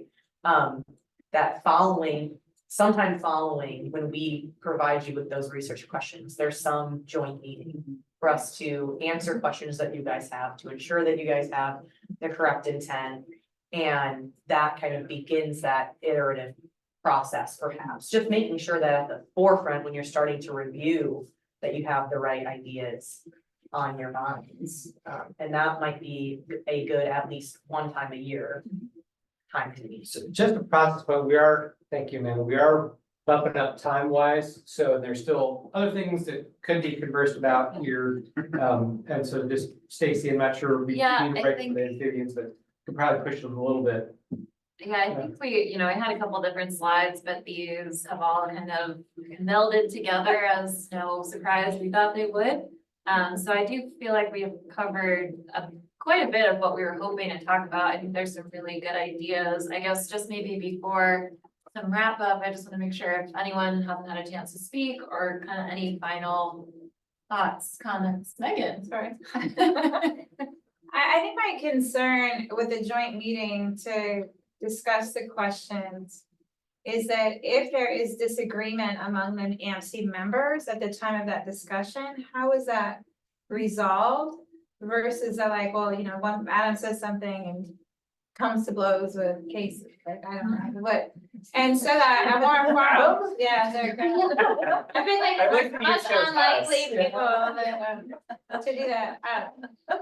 I think Adam might have played hockey, Casey, I'm just gonna tell you. So if there, so I guess I like a little more formalized process of it goes through the housing and Terry and Lisa. To formalize that, because I think the AMC really needs to speak with one voice and speak that to the IRST, and the IRST should be then making decisions and speaking with one voice back. So a group meeting where everyone's sort of chatting and sharing that everyone gets along really well right now. We might not always have that. And so as we're setting precedent for the future for hopefully years to come, that's a concern for me. And Go ahead. I agree. And I think that, while I just harken back the AMC members to how the discussions that we've already had in these questions, they were all very long, very involved, a lot of back and forth, a lot of like wordsmithing, this word versus that word. And if we're talking about changing a question, that's gonna be a substantial decision, obviously. And it's going to have that sort of feel to it. It's not going, I just know it. It's not going to be oh, that sounds great. Let's just meet for 20 minutes and you guys go ahead. I think it's gonna be a lot of opinion, a lot of discussion, and that's fine, that's cool, but that's the role of the AMC, right? And I think that if you have IRST members involved in that, it starts to blur all that line. And so that's exactly where I was getting to. And I think that's a segue into a topic that's on your informal communications and expectations and speaking with one voice versus not, and speaking and kind of the role of us in facilitating that. So just to, I don't know if you want to, Stacy, want to. Yeah, I mean, I guess I think just another perspective is that all of our meetings are open to the public, right? And I know some of us have tried to tune into your meetings, maybe some of you have joined ours, so I totally hear that, Megan, and I think that because that conversation is public, those back and forth, all the, line editing, the conversation, the places of less agreement and more agreement will be kind of out there in the public space, and so I think by the time we get to a substantial decision, it will be kind of informed by that, and so any conversation would kind of reflect. Does that make sense? I think the public element of this makes then, when we get to a point of decision, that's not something that sort of happened behind closed doors, that there's some awareness that folks are maybe disagreeing, even if they got to a place where they could vote for something, I guess. I think it's more for me the converse, now the IRST is that the members are there, the AMC members are there, they're asking questions. And who speaks for the AMC to give them that answer versus the IRST asking clarifying questions with Lisa and Sean and Terry present, they bring that back. The IRST members would be able to watch that AMC meeting as they consider that, just like the AMC members could watch the IRST meeting when that was discussed, but it really just, again, for me, it's who speaks for the AMC, which is the same thing I think Terry's saying, is like, if an AMC member is friends with an IRST member, they shouldn't really be, no one AMC member should be directing the IRST and one IRST member. In reading the rules for me, that it's the AMC speaks with one voice and makes a decision. And so that would worry me about a joint meeting. But I do think you're right, like having a public discussion available for both sides to watch, but I guess I like that. I don't know what to call it, the barrier in the middle or going through the porosity of the team. Other thoughts? Well, and I guess to amend that, it could just be that the co-chairs come to an IRST meeting and have any clarification, and it's not, not there to not having the NPC members there to relegate or discuss the specific question and the wordsmithing of the question, but really the intent and what are you really trying to get out of here? Because what it sounds like is that there should never be another substantial decision on that question until it becomes the research agenda for ANPC, because it's the IRST's job to come up with the final research question. So we will not be making another substantial decision on the question. Yes, but it does say, you're absolutely right, but it's blurry, right? Because it says it's the IRST's job to finalize the question, but it says they have to follow the intent, and I'm looking for step 2 here. And so they have to do this check-in back with us to make sure the original intent is maintained in the final research question. So that check to see that intent is maintained seems to me like it's also an AMC discussion to ensure that final research question is meeting the intent. And then it can move forward. And so it's almost like it's a check, it's them making the final, but it's a check to make sure that the intent is still being followed, so. And to add to that, it says, check in with the AMC, and then following this communication, the IRST shall finalize the research. That's right. Yeah. So I saw Julie and Casey, and then I think we're gonna need to close on our comments. We can take a quick break. I guess one thing I'll throw out there is that, if we do decide to have joint meetings, I think, I was under the assumption, I think it would be important that we realize that those discussions would not be a decision-making venue, that, after we've shared information and clarified things with each other, then each group would go have their private discussions, before coming to decisions. I could definitely see that where they're clarifying to us why the research question was changed the way it was. That would be very useful. Yeah. Right? And then And the I think AMC back have and the forth that discussion. you mentioned is, for expediency's sake, can be really helpful, especially early. Maybe that's not something that we would do for all time, but, That's all. I agree, and I agree, I think your comment was very important for putting it in context. And also, thanks Seth, but I did wanna just also put out there that I think it's important that, staff at the various agencies, and maybe this is just obvious, are in the loop with all of your communication, all of our communications on these things, so. Just that request. since there's now a couple of them. I'm like, I used to be, there was just Terry. I'm like, oh, just, you know, Terry. That's it. Well, thank you all so much for this really great conversation. I think I've got kind of a list of ideas. I'm sure David's been taking notes too. Some things to think about as we move forward with coordinating calendars and our meetings, establishing joint meetings and what those look like. I don't think we've fully refined that completely yet, but some really good things to work through today. And I'm sure each of our committees will be taking this and thinking it through as we work on our next steps. But I do want to make sure we have a quick 5-minute break, Terry, and then. And let you know outside in case anybody goes through food coma.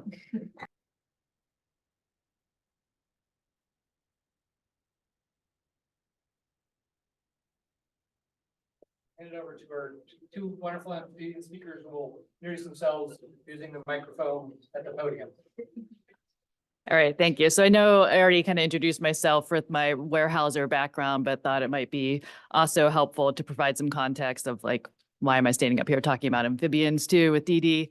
And so just a little bit about my background. I am a wildlife biologist by training, have done quite a bit of work with amphibians across the US. My PhD research was actually on salamanders and forestry practices in Virginia and West Virginia, and have studied stream-associated amphibians in Arkansas, and done some work here in Oregon as well too. So that's a little bit of my background, and Dee Dee and I have known each other for a long time through the very close-knit amphibian world as well. And she's certainly one of the species experts, actually even kind of wrote the field guide for the area, but I'll let her introduce herself too. Well, thank you, Jessica. So I go by Dee Dee. My full name's Deanna Olson. And so if you were getting some of the handouts on amphibians ahead of this meeting, it might say Deanna. It's me, Dee Dee. So I work with the U.S. Forest Service, Pacific Northwest Research Station. I started in 1990. And so since then, I've been looking at amphibians, reptiles, fish, and forest management practices, in addition to conservation topics, such as threats to these various species. Before that, I have a PhD in zoology, so I have more of an academic basic science background, where I was an ecologist, and I worked with animal behavior. I worked with every major group of vertebrates, so mammals, birds, reptiles, fish, and amphibians. And so I did my PhD on amphibians, and the Forest Service thought I was a herpetologist, but you know, I think I learned that in my postdoc when I first started with the Forest Service. So, so that's our introduction, and we'll just get going with the talk now, if that's okay. And there'll be lots of time for questions at the end, so jot them down as we go along. So Jessica and I have known each other for a long time, as she said, and recently we put out a book chapter on best management practices that considers more than water quality and fish in stream systems and forests. And so we'll get to that towards the end of the talk, but first we'd like to give a general introduction, because not everybody lives and breathes and thinks about amphibians 24/7 like we might. So, okay, let's see if this works. So the outline of what we're going to talk today, we're going to give some general background on the ecology of amphibians, especially the selected species that I know you have key interest in. Some life history, what do they do throughout their life? How do they use habitat? And some aspects that becomes important because they have reliance on both water and land. They're amphibious. And then we'll talk about their threats, what we know that might put them at risk for survival at a local site or even globally at a species level. And then how do those topics, how does the ecology and these threat factors intersect forest management practices? And we'll get to that in the last part of the talk. So some key messages are here, and we'll repeat these as we go to the end, but here's just some target things, the takeaways of what we're going to talk about. There's 5 species of covered amphibians, and they're not the same. So these things differ in their life histories and how they use the land And so we need to think of them not as one thing, but as different ones. And we're going to point that out. And it might seem like nuanced differences, but it becomes important when you get to forest management. We don't know everything. And so the second bullet is that this is an arena, a discipline that's fast growing, and we're learning every year new things. And you'll even see some unpublished work, or we'll talk about that because we're learning, and it may take a year for things to get out published, but we know this already. And so we're going to share some emerging ideas with you. And lastly, we'll talk about some of the gaps that we have with this group of organisms, and they're very tough to do research and monitoring on. And that's why they're a little bit enigmatic still, and we're just growing and learning. And so both Jessica and I are research scientists, and we focus on developing new knowledge. And we're both involved with that right now. So amphibians are a group of vertebrates. And there are 3 groups that fall under the lens for today's topic. And these are different families. They only occur in the Pacific Northwest. Okay, so we have the giant salamanders, and the genus name for the giant salamanders is Dicamptodon. They're on the left. In the middle, there's 2 species of tailed frogs. And then we have the torrent salamanders. These are different families and different genus, different species. So 3 families: giant salamanders, torrent salamanders, and tailed frogs. So you can look at their distributions, and some range as far south as California, and they go up sometimes to British Columbia. But they have very fragmented distribution, and we are still learning how past geologic events and climate events have affected their distribution and how the species are aligned as we understand them today. So I'm going to focus on the ones that you care about next, which are the 5 species in Oregon. There's 2 species of giant salamanders. One is called the coastal giant salamander. The other is the Cope's giant salamander. Just some interesting things about them. The coastal giant salamander can grow to be the largest terrestrial salamander. So not the largest salamander in water, because there's this ginormous thing in Japan and China called the giant salamander, and they get 6 feet long, but they don't come out of the water. These guys do, and you'll be lucky if you see one that's a foot long, for example, but they can get even larger than that on land. So they're very amphibious. So they rely on the water and they rely on the land. And the next one, the tailed frog there's 1 species in the zone that we're going to be talking about, and that's called the coastal tailed frog. And it is iconic. People love the tailed frog. It's the most primitive frog on Earth today. In the evolution of frogs, these things have ancestral traits that harken back to the beginning of frogs. I mean, millions of years. Its closest relative lives in New Zealand. So at one time, when the land masses were joined together, there was continuity of its ancestor, and they got broken apart. And we have some of these frogs that live in New Zealand, they're different species now, and some that live here in the Northwest. And as time goes on, we're getting some fossil records to show that they are connected through South America and the Antarctic, as other species are as well. But anyway, these are really like primitive animals. They have, they look like a frog, and you would say they're a frog, but they're so different in physiological ways from other frogs of today.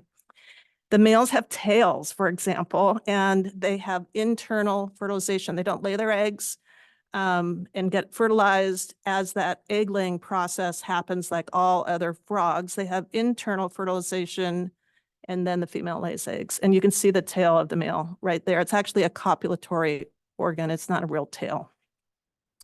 Kind of part of their cloaca, if you know about birds.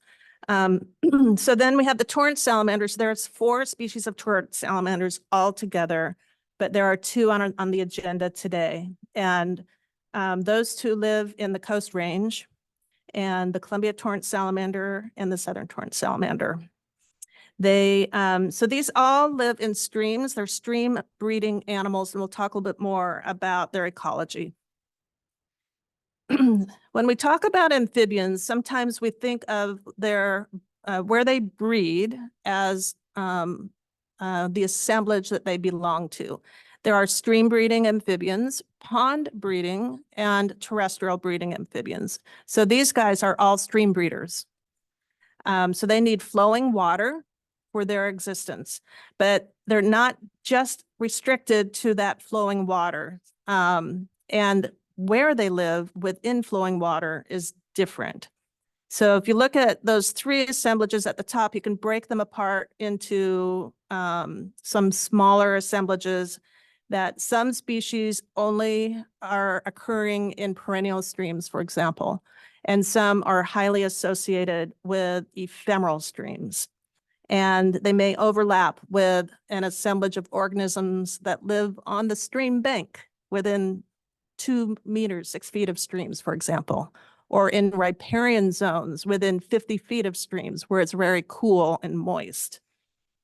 And then there are terrestrial assemblages that are associated with upland characteristics. And these guys, I'll get to that in a minute, but they're stream breeders, and they can sometimes be in perennial and sometimes ephemeral streams. So let's follow that thread one more step.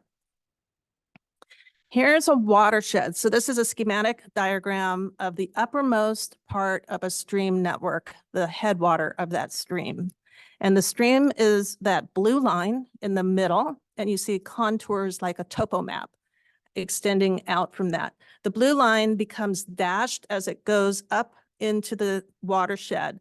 And that shows where you have perennial water becoming ephemeral, or sometimes it becomes discontinuous, where it goes under and then it comes up again, and under and up.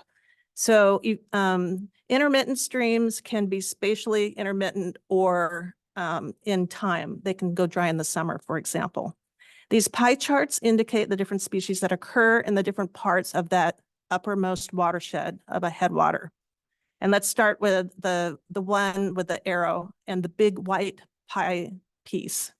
That's the torrent salamanders. The white pie piece is the torrent salamanders, and they are associated with the uppermost part of watersheds. They can be in those ephemeral or discontinuous waters. But if you look down, there's a tiny little white wedgie of that pizza pie in the perennial stream. So they can be in perennial streams and seeps. So going on further for the other 2 species, 2 groups that we're interested in, let's go to the giant salamanders, and its wedgie, its pie piece is blue. And it is the dominant vertebrate that occurs in those headwater perennial streams. Here it's like half of all the animals that occurs there, but it can be up in the headwaters. The other group that we're interested in today is the tailed frog, and they are known to be mostly associated with the perennial streams as well. It doesn't have a pie wedgie here because these data were taken from near Coos Bay in unmanaged forest lands that my student Chris Sheridan studied, and he only found 4 tailed frogs in his entire study. So one of the take-home messages is that these guys can be really patchy in their occurrence. They're not everywhere where you might expect them to be. Tailed frogs occur in the perennial streams. They need that water for breeding. And after they metamorphose, any of these as an adult form can be dispersed throughout the forest. They don't have to be at the stream except for egg laying and then their larval rearing. So like for tailed frogs, that would be the tadpoles have to be in the stream.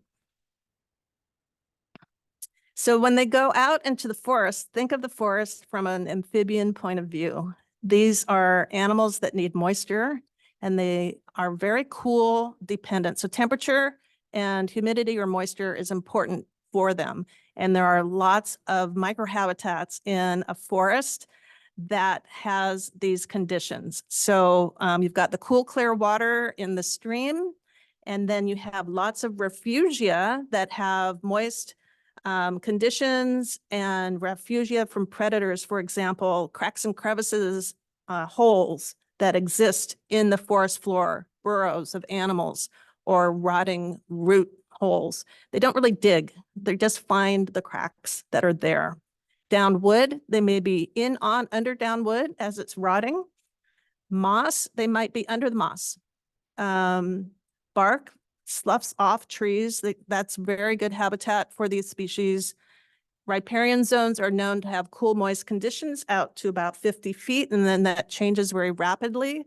They find the cool, moist conditions in that forest and can be there. Root balls are known to be very moist, for example, rocky substrates. And then water is underneath that land. So we have hyporheic zones where the stream is filtering underground outside of the stream channel. So these are all the places that these animals live outside the stream when they're not breeding. So let's look at a bigger watershed. And this one shows colors of the fish that live downstream in the larger waters. This happens to be from the Cascade Range in Oregon. And then the blue are the headwater streams where fish do not occur. So there is sort of this development of, the headwaters are very amphibian centric habitats, and then they overlap with fish as they go down into the larger and larger streams. And there's a predator-prey thing going on. So there's a food web and a trophic network where fish will eat anything they can get in their mouth. And so will the salamanders will eat anything they can get in their mouth as well. So in the small streams, you might have small fish like cutthroat trout and sculpin. And it's a fish eat salamander eat fish world. So they're eating each other and they're eating themselves. Smaller animals of their own species, whenever they can get in their mouth, they're eating. But as you go down into the stream, the fish get bigger.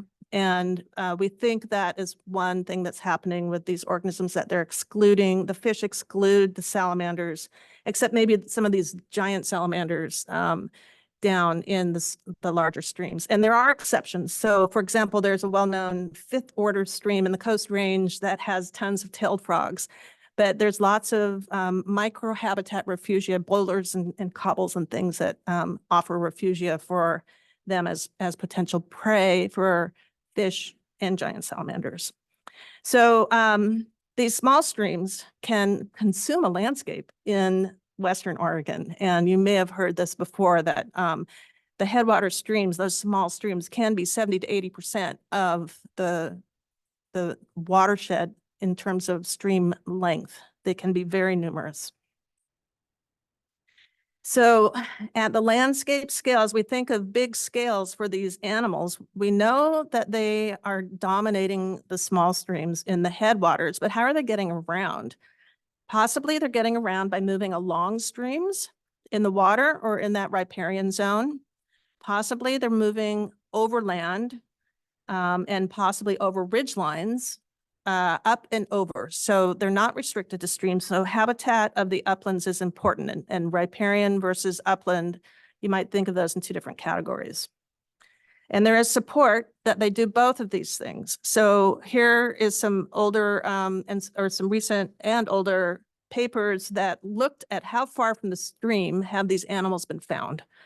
And so just focusing on the species that you're interested in, all three groups, the tailed frogs, torrent salamanders, and giant salamanders, are all found within 100 to 200 meters of the stream. But then the giant salamanders and the tailed frogs have been found up to 400 meters from a stream. So they're booking it. They're going up and over to the next watershed, we think. And here's some genetic information that confirms that. This is for the torrent salamander in the Coast Range. And this is a study I was involved with. We used genetics to see if we could look at their gene flow, how they moved dispersal across the Coast Range. And there's two species indicated. There's one in yellow, which is the Columbia torrent, and there's one in blue, the Southern torrent. And we chose our sites for taking little bits of their tail tips for genetics to see if there was sort of evidence support for local movement up and over ridgelines. So we took samples on each side of a ridgeline, for example, and some of these were actually three watersheds that came together at a peak. So I call those triads, three different watersheds. And if you look at the clusters of the symbols, these guys were moving over those watershed boundaries at the local scale. But then we have different symbols between the clusters. And so the populations have differentiated over time, and they're not exactly the same. So we've had some gene flow, but it's not a continuous system. They're not, there's sort of a signature of independent populations in different places. And then as you go to the boundary between the Southern torrent salamander and the Columbia, look at the inset map. There's a stream that separates these two species. It's called the Little Nestucca. I don't know why the Little Nestucca is so important, but it separates these two species and they don't intermix. And then north, you see the Columbia torrent salamander similarly has clusters that seem to have connectivity.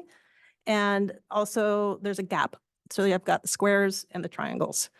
So I can answer questions about this later. This story is not over. Genetic techniques are changing almost every year. And conservation genetics is we're just getting so sophisticated, and we can do like detective work, like you might think of with humans, finding out who's who and who's related and who's been where.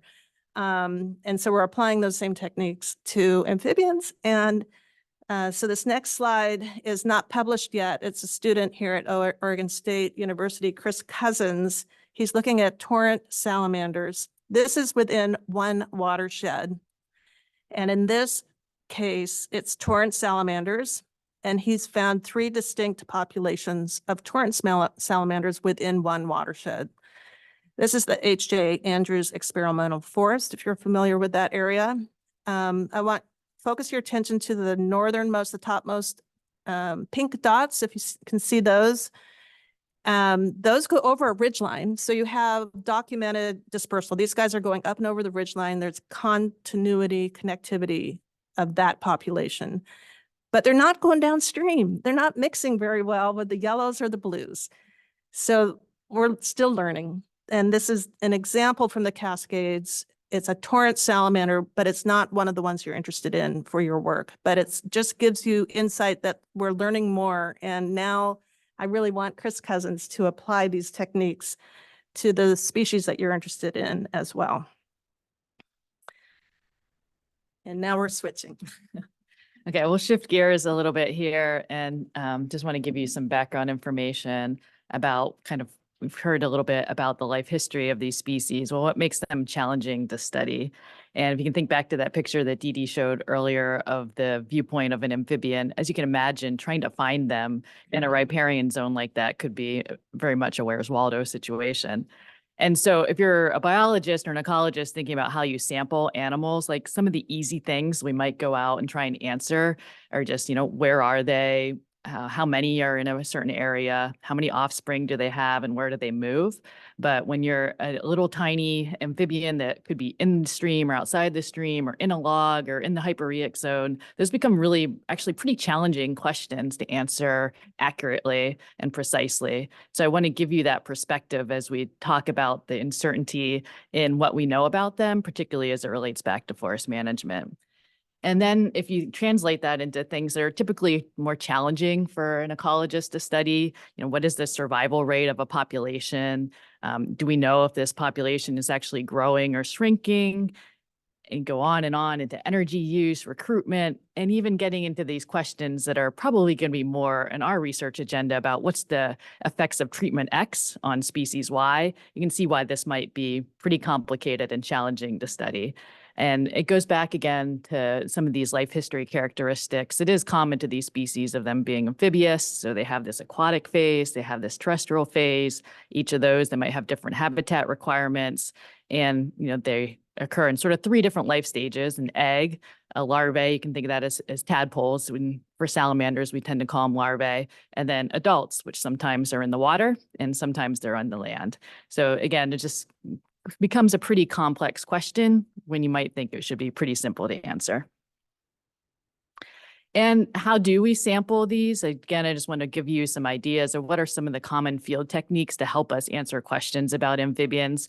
A lot of what we do is putting on a pair of waders and looking under rocks, under logs in a certain area. So searching and hand capture is a pretty common technique that we use, but there's also things such as kick nets to try and capture larvae or litter traps. Some traps you can use kind of on the more terrestrial side of things, such as pitfall traps or cover boards. Electrofishing, certainly when people are sampling fish, they come across some of these species, tends to be not used as frequently by amphibian biologists as fish biologists as a direct sampling technique. And then, Dee Dee talked about some DNA studies. Well, eDNA is also starting to be used more and more frequently to sample for amphibians in these stream systems as well. I wanted to give you some background information too about threats to persistence. So kind of putting this maybe in the Fish and Wildlife Service species status assessment kind of framework. If you were a Fish and Wildlife Service biologist, these are some of the things you would consider when you're reviewing the literature and trying to understand more about what are the threats to the persistence of this group of species. So this is certainly a generalization, but are they impacted by diseases? There are quite a few amphibian diseases out there that are impacting species elsewhere. But in general, what we know is no, they don't seem to be impacted by things like chytrid fungus to a really extreme part. Are they part of the collection and pet trade, which is a big issue for other species of amphibians or reptiles? No, not really. They're not super exciting to put in an aquarium because they're just going to hide under a rock all the time, right? Predation, maybe. Are they limited by predators in the stream systems? I mean, certainly we think that fish limit them where they occur up and down a stream system, but overall, are they limiting the entire population? Potentially. There's some kind of new evidence coming out that folks here at OSU have looked at the diet of barred owls, for example, and they're eating a lot more salamanders than maybe we would have thought. Are they eating these species of salamanders in the stream systems? The kind of jury's still out on that. They weren't always able to identify them to species. And that leaves us with habitat alteration. And that's probably where the greatest body of work has been done, is what are the impacts of habitat alteration on all of these species? And the things we think about from that kind of environmental perspective is, how does habitat alteration change the structures that are important to their life history? So we'll go into some more detail about that, but this is aspects such as wood, stream sediment, and other kind of abiotic metrics related to temperature and moisture. Dee Dee talked a little bit about how these are species, both of those characteristics are extremely important to their life history. And I'll go into a little bit more details about their physiology as well. And we also just want to recognize the difference between an acute, kind of a simple short-term perturbation to their environment versus something chronic like climate change, perhaps. So if we think about climate change as a threat to these species, what do we know about them? Well, first of all, there's this idea called adaptive capacity. So what is the ability of a species, say a frog or salamander, to withstand an environmental change through time? If you put them in context, amphibians have been around for more than 350 million years. They're actually the oldest terrestrial vertebrates. So they certainly have adaptive capacity that they have already withstood quite a bit of changes through time.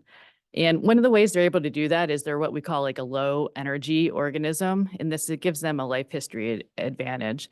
So they actually don't require very much energy at all. And they're very efficient with taking resources in, so taking prey and turning that into biomass, either growing themselves or reproducing. And one of the things this allows them to do is if environmental conditions become less tolerable, they can just wait it out. They can go maybe into that hyperrheic zone down underneath and hang out in a log until conditions get better again. And they can do that for a really long time. So that's one of the reasons that they have been able to persist so long through the changing environment on Earth. But we think about things for extreme events, perhaps related to climate change for amphibians. Some of these may have positive effects, some of these may have negative effects. Fire, droughts, we would think that those would probably have some pretty negative impacts on amphibians at times. But something like ice storms, creating a lot of woody debris in a system, perhaps, that ultimately could have a positive impact on a population. Floods, if you're in the stream, that may actually kind of flush you downstream to a new habitat type. So if we relate that back to climate change, the things that we're thinking about quite a bit from the amphibian world is what are the changes to stream flow as snowmelt might be occurring earlier, if there might be less snowmelt, are our perennial streams staying perennial, or intermittent streams staying intermittent, for example, and what are the ability of these species to withstand changing temperatures, oftentimes warmer temperatures. So I'm not going to go through this in great detail, but this is just giving you, again, an idea, maybe a little bit more detailed look at how this different life stage, whether you're in the egg larvae stage or the adult stage, what are some of the things we might think about? So for example, sediment in streams, we might be concerned if a stream has additional sediment in it, that it's going to impact an egg or a larvae's ability to breathe or respire. There may be limited prey resources, for example. For adults, you would have those kind of same ideas, but you would also maybe be concerned that some of their reproductive sites are kind of buried in sediment. We think about things such as wood in stream and wood out of stream also being important places to thermoregulate, providing access to prey, and also sites to lay eggs as well. Stream temperatures, stream flow, we kind of talked about that already. Again, temperature is a really, really important aspect for amphibians. All aspects of their kind of energy budget is tied back to temperature. So it's really important to understand how even small changes in temperature can impact their growth, can impact their survival, and can also perhaps impact how much energy is left over to reproduce. So we could probably easily do a whole presentation on these interactions with forest management, and that might be something that you would like later, but we wanted to just kind of go through this at a high level and think about what do we know about amphibians and forest management, and then give you just a couple examples of research studies that have looked at different aspects of this intersection between the covered species and forest management for the Pacific Northwest. So in general, if we think about what has been relatively well studied, there's been quite a fair amount of work looking at riparian buffers. So some different type of buffer configuration with and without forest harvesting through time. There is a recent review paper by Martin et al. That's worth looking into. And basically they did an evidence review looking at stream temperatures and amphibians. And what they found is basically pretty variable results. So it makes it really hard to draw strong conclusions across species when they saw across a wide, pretty large number of studies that the results as they relate back to riparian buffers actually differed across studies, across sites, across treatments, across time. And we'll give an example of this from some of Dee Dee's work. Sometimes we see lag times. So the treatment effect that we see soon after harvest treatment is applied may be different than what we see 5 years or 10 years later. And so that really kind of makes it more complicated to make decisions or management recommendations there. And if we think about some of the aspects that have not been as well studied, these are getting back at that mechanism question. So what are the causes? Why do we see site-specific variation? Why does this species respond to a treatment differently in site A versus site B? Individual movements, as you know, we're kind of using some DNA techniques to get at that. These are so small. Our traditional techniques of throwing a transmitter on something and following it through space and time, in most cases, either you can't do it or it'd be very time limited that you would be able to do something like that. So the caveat below, as a group, if you look at kind of review papers across taxonomic groups, amphibians are often one of the least studied group of organisms. So I'm going to hand it back to Dee Dee, and so she can tell a little bit of one of her research studies related to riparian zones. So here's a case study of a long-term study looking at forest management with different stream side buffer zones, buffer widths. And I started this at the end, just as the Northwest Forest Plan was getting launched. So we started in 1994 when that was being signed, the president's plan at the time. And there were different buffer widths being put out on the federal landscape. And you may be familiar with the 1 and 2 site potential tree height buffers of the federal lands on BLM and Forest Service lands for timber harvest. So at that time, I was asked to join a study that was trying to look at the upland forest and accelerate late successional old growth conditions in the uplands. But they couldn't implement the study because those damn streams were everywhere. Darn streams, sorry, were everywhere. So they asked me to come and develop a partner study with them where they were going to look at thinning metrics upland to develop LSOG, late successional old growth conditions. And my part along the streams was to look at different stream side buffer widths, including the 1 site potential tree height buffer of the Northwest Forest Plan. So what that means is how tall will a tree grow at that site? That's a site potential tree. And that's about 240 feet in most of the places that we were working in Western Oregon. If you lay that on the side, then that's how wide a 1 site tree height buffer is. A 1 site tree is 240 feet wide on each side of the stream. So that was being implemented on federal lands, especially as you went up into the smaller stream networks and where fish were not present. The upland treatments that we were looking at were thinning because they were trying to develop late successional old growth from a previous clear cut. So we developed alternative buffers that were narrower, thinking, well, it's not a clear cut happening upland, it's thinning, and that's a lighter touch approach. So we developed 2 alternative buffers to see how they worked to maintain the organisms in and habitats in and along the stream. So here's a graphic. The 240-foot buffer is the wider one. And then we had 2 narrower buffers. One we called a variable width buffer, which had a 50-foot minimum width. But it could bleb out if there was something important like a seep coming in or an old tree that had been left or some steep place that maybe we wanted to reduce the erosion from harvesting there. And then the narrowest buffer was 20 feet wide, and that was developed because that would estimate the rooting strength of a tree right along the stream. So maintaining that first tree rooted there along a stream. Okay, so we started it in 94, and I'm just finishing this study now. So it's going on. So the timeline there's a timeline. We did the treatments and we let 10 years pass after the treatment was implemented. And we didn't see very much happening. We were tracking amphibian densities. That was our metric of interest. In these small headwater streams, was there a change of the thinning and buffer on these giant salamander densities, tailed frog densities, and torrent salamander densities?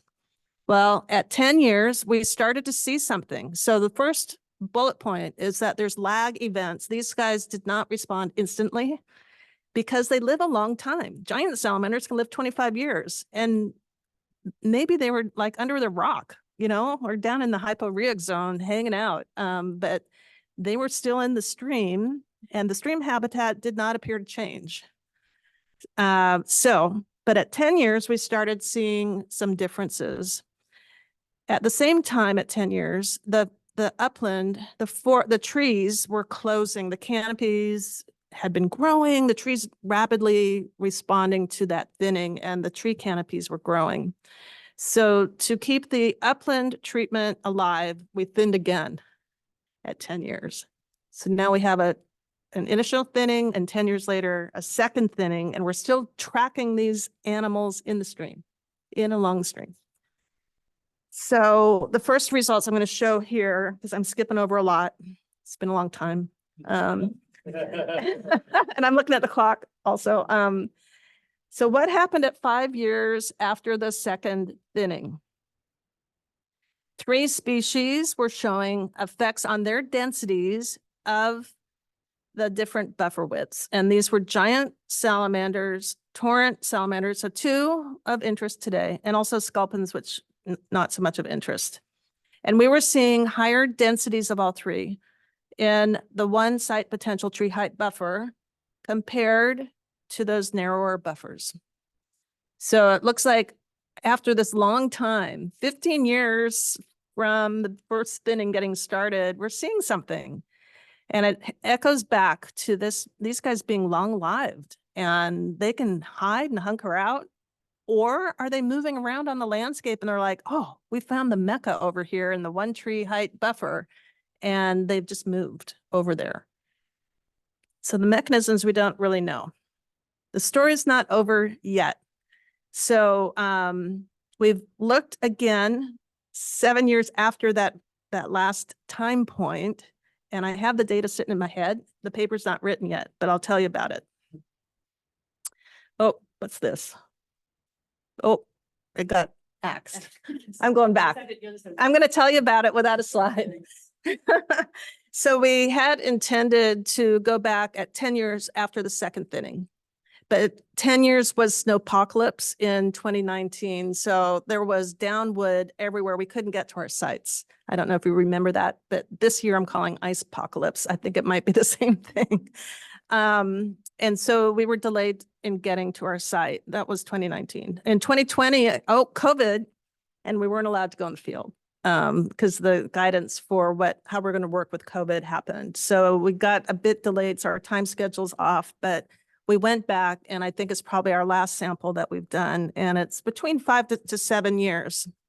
So to compare with these results, our most recent data is that there are no effects on density of any of the animals we have studied of any of the buffers. They're back. So that's a statistically significant, insignificant result, rather. However, when you look at individual sites, there were a couple that really got hit by that snowpocalypse. And there's an interesting coincidence that there's a whole lot, many giant salamanders in the 1 tree buffers where snowpocalypse hit really bad. And that's where the downwood went out the wazoo. I mean, it's just, there's so much downwood in the 1 tree buffers. It's good habitat. But for all the sites, because we have many sites across Western Oregon, it wasn't a significant thing. So it's like, there's a lot of, interesting site-specific stuff going on. I'm thinking we don't know what's going on with these buffers yet, but there's a lag time, we know that. And because of uncertainty, my brain is going to, well, let's do mixed width buffers. And then maybe we're going to catch as catch can and have some things left in some places in those watersheds. So onward, back to Jessica. Thanks. So 2 other studies that I'll talk about first, the Trask River Watershed Study, which is a paired watershed study. Probably most of you are familiar with that. And there's some relevant amphibian work there that I'll just highlight real quickly. But this occurred in Oregon, an experimental kind of sub-watershed scale manipulation of riparian buffers where there was sort of small buffers up in the headwaters, a thinning treatment, and then sort of a reference condition and a before-after control impact design. And Shelgren and Adams had a study where they looked at some of the stream-dwelling amphibians for this system. It was tailed frogs and giant salamanders, mostly larvae in the stream. And what they found is really some, again, I think what you're getting the message here is it's variable. Some short-term effects that differed across the species in terms of what did they do after harvest? Did they move downstream? Kind of how far did they move? That type of thing. And the second aspect of that study that was a paper that I was involved with Marianne Reiter and Reiter et al. So we looked at this from more of the perspective of a thermal landscape. So going back to this idea that amphibians are really tied to the temperatures of their environments, how can we think about stream temperatures in more of a biological sense? And so what we did is really kind of look at the entire temperature profile through summer, which is the limiting season for these species. We worry about it being too hot for them.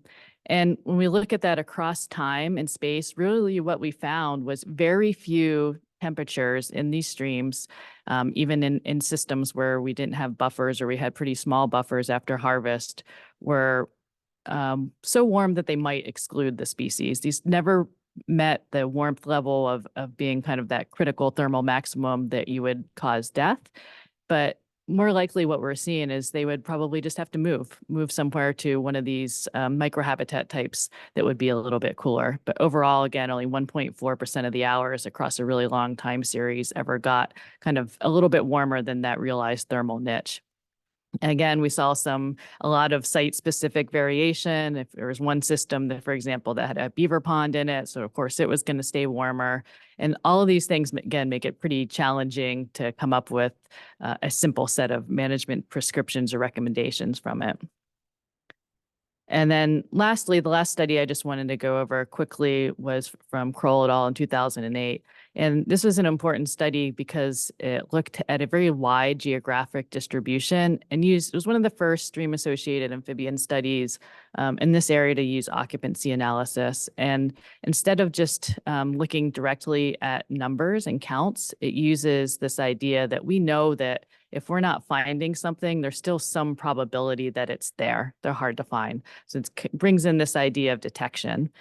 So this study here accounted for imperfect detection, looked at a really large number of streams across Oregon and Washington, and tried to account for some of these environmental covariates to help us understand why were these stream-associated amphibians in one site and not another.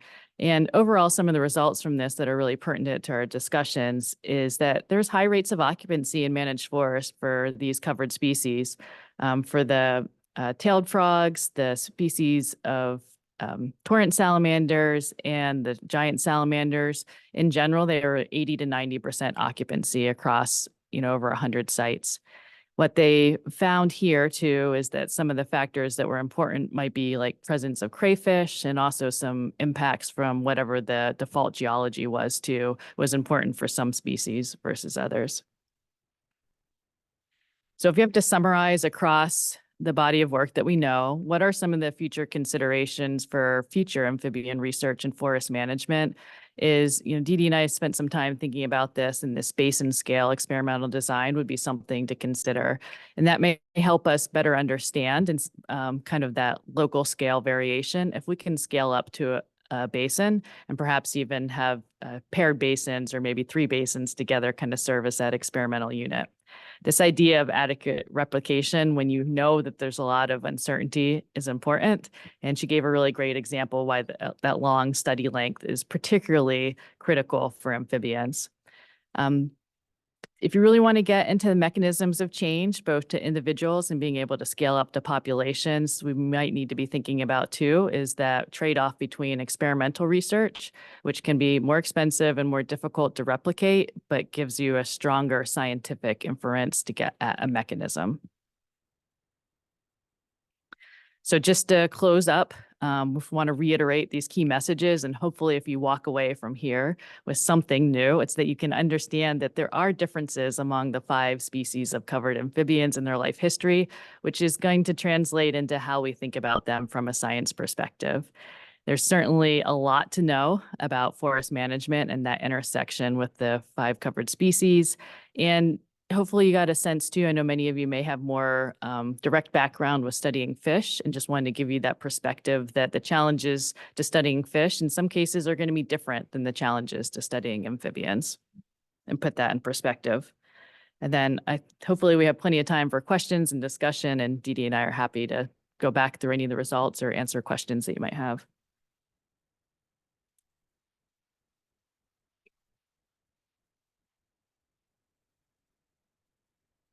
Thank you both so much. I think we'll just kind of open it up and folks have questions. Dave? Just a quick question, regarding your statement about, sometimes they do a study and, absence of evidence is not proof of evidence of absence kind of thing. Right. But with the eDNA coming online, is there a way to integrate that as you stipulate, but not strictly regarding the presence of a species, but their abundance as well? Is that able to be done? There's, I would say, so I guess the question is like, can you use eDNA to get at some metric of relative abundance? Yeah. Yeah, I mean, I think the eDNA is getting closer to being able to do that. Kind of like the amount of DNA you have in the system, you would think is correlated to the abundance of that organism. But where that's been done to show that correlation, that's been studies such as like at a fish hatchery where we have the same known numbers of fish. I think that correlation would be challenging to do that with salamanders without setting up some sort of field experiment to kind of make sure and understand that relationship. So, the only thing that I know on that topic in particular is, I mentioned that who's working at the H.J. Andrews, and I showed his genetic results of torrent salamanders there. So, he had applied, so he and several of us were involved in getting money from U.S. Fish and Wildlife Service because 2 torrent salamanders were proposed for listing under the Endangered Species Act. That's the Columbia torrent salamander and the Cascade torrent salamander. And Chris was involved with that work. He did the field work for us to look at habitat of those 2 species, but he's kind of this methods guy. He loves the geeky methods, and the eDNA he was interested in this question: can we detect the animal, and can we detect some metric of abundance from eDNA? And so I've seen the paper. It's not published yet, but he looked at for Columbia torrent and the Cascade torrent salamander, how well hand sampling for these animals, which is the classic way of going in with nets and rubble rousing, compared to the eDNA results. So they took the eDNA test, took the water sample first, then they went in and did rubble rousing to see what they could find. And so they have an index of population density from rubble rousing, and they're seeing to match it with the eDNA? The answer is yes, they're getting a metric of abundance. It's not exact, but there's a correlation. And so for torrent salamanders, I think once that paper comes out, there will be some guidance, sort of recommendations of what you might do. But that's the type of thing, I think one of the bullets on Jessica's slide there is that we really need to go moving, rather than looking at stream reaches with our experiments, we need to look at a basin. And if we were to do something at a basin scale, we could use that eDNA and sampling a basin would take an army of people otherwise, but for eDNA, you can take a few people and do an army worth of work. And I think that there's, sort of this technology is opening that door. And then put that together, not just with abundance metrics, but look at, the genetic signature of those organisms as well. So not only you get that H.J. Andrews sort of picture of what the populations are, but then not only do you have the genetic differentiation there, but you might have abundance numbers as well. So we're moving into a new framework where we're trying to think of landscapes and how these organisms might function and understand, there's probably differentiation of where they really are, and then we can address why. Yeah. So. Any consideration or control in particularly your long-term study about annual precipitation and moisture availability and how that might have affected distribution? So, when we, our sites first, the location was where BLM was ordered by the state office to come up with a study site in each of their office locations in Western Oregon. And so the sites extended from Coos Bay up to Mount Hood essentially. And they were in the Coast Range and the Cascades Range. And so over time, we determined, well, wow, these torrent salamanders, they're up in the uppermost headwaters where it often is intermittent. And yes, we are seeing that things dry in the summer and there's warm years and cool years, rainy years. So we modeled. So we looked at our data and we also did forward projections and found that those uppermost headwaters essentially are shrinking heads in warm, dry years. And, but there's a point where it becomes perennial. And we didn't do modeling of that inflection point so much, but we were able to calculate more often, well, how big is this, fluctuating drainage? And I believe the entire drainage area was something like 12.6 hectares. I can't translate that for acres right now, but that's a small area that is vulnerable to climate change, for example. So at the same time, another student came on the project and he was interested in the tree part, the riparian trees. And he also looked at the fluctuating weather and how was the thinning intersecting with the trees in the intact riparian buffer zone. And there was a contingency for the local climate that was very important in how that riparian buffer strip was operating. And so that was sort of not related to the amphibians so much, but it would be related to the habitat of the amphibians. And it was interesting. The heat index is an index that you can derive from climate metrics. The heat index was very different at our different sites. And the coastal site that we thought would be quite mesic was actually not. And the Cascade site was much more mesic. So there was a lot of nuance to the climate of our landscape because of topography and precipitation patterns. And I know you all watch the weather. It's raining in the summer and it's going up the Cascades, and that's keeping those sites cool and moist. And that's why we see sort of these ribbons of animals like amphibians occurring in the coast and Cascade Range, because those areas have very like year-round wetness happening, especially on the west side. So that's a little bit dancing around what your question is, but I think it addresses some of it. Yeah, Josh. Josh, if you can hear us. Josh Seeds. Oh, yeah, I'm sorry, I didn't hear. Got a question, a couple questions. One was about the 15 degrees C limit that was cited in the Trask. So my question about that, is that the point at which lethal or sublethal health effects are likely on amphibians? And if so, what does temperature starting to approach that limit mean for their behavior? Like, will they disperse away from it before it gets to that 15 degrees C limit? And then also on the question of dispersal for going over ridge tops, does that rely on having cool, moist cover to move through to disperse across drainages, or between drainages rather?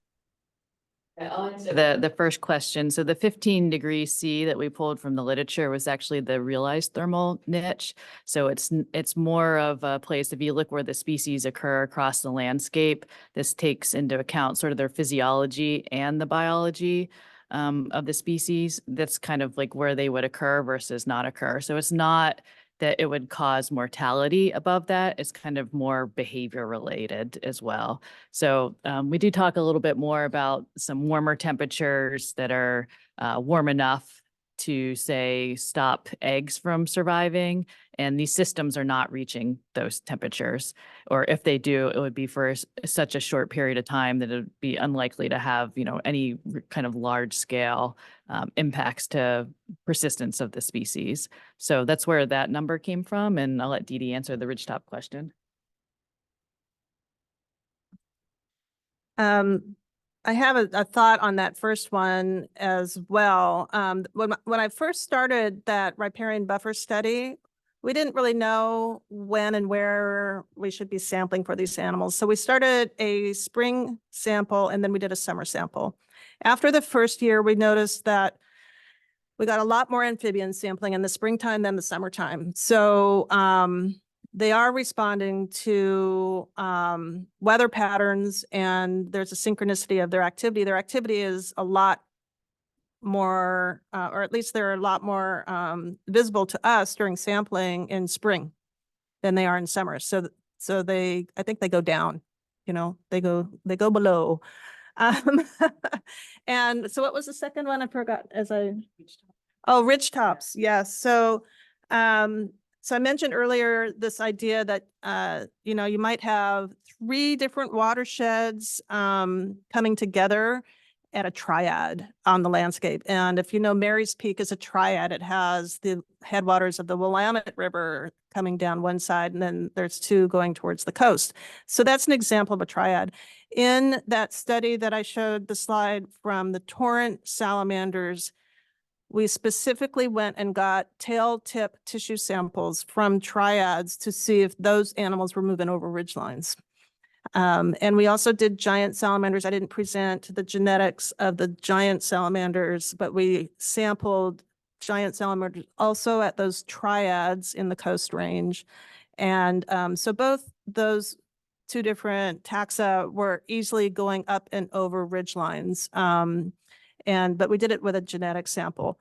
We did have a mark recapture at 2 sites, and it was done with cover boards at the sites where we put down wood planks, and they were double-decker planks. So there was a piece of wood and then a narrow little skinny lathe and another piece of wood on top. And so it offered habitat below the underboard and below the top board. And so we have some support for their movement patterns as well. Movement was throughout the distance from the stream that we were looking at. When you put a buffer there, it turned into an I-5 corridor along the stream. So most of the movements were very close to the stream, under the cover boards within 50 feet of the stream. So I think we have some information on up and over. In that torrent salamander study from the Coast Range, gene flow was significantly associated with forest cover and was significantly not associated or anti-associated with roads. So roads impeded movements. So we're just getting incremental knowledge, and I hope that begins to address what you were asking there. We don't know exactly how they might be going up and over, but we know roads are stopping them. There's a concept that connectivity over ridgelines might be happening more often at least resistant areas. So if you think of a salamander whose legs are 1 centimeter long, they can disperse more quickly without a lot of topography. There's a cliff, they're going to have trouble. A least resistant link between watersheds would be a swale or a lower elevation connection. And that possibly is what is reflected in Chris Cousins' pink dots up and over the ridgeline of that one. He wanted to do more sampling, but a fire came through and he had to stop. But maybe we'll get back and do some more as time goes on.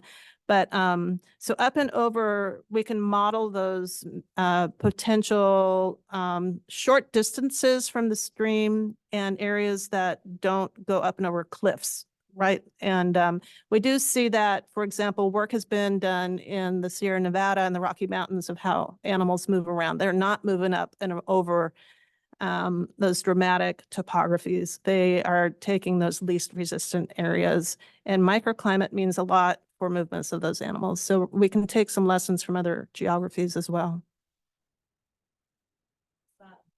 Again, and then Julie. Mine was a follow-up to that question, if yours are different. Okay.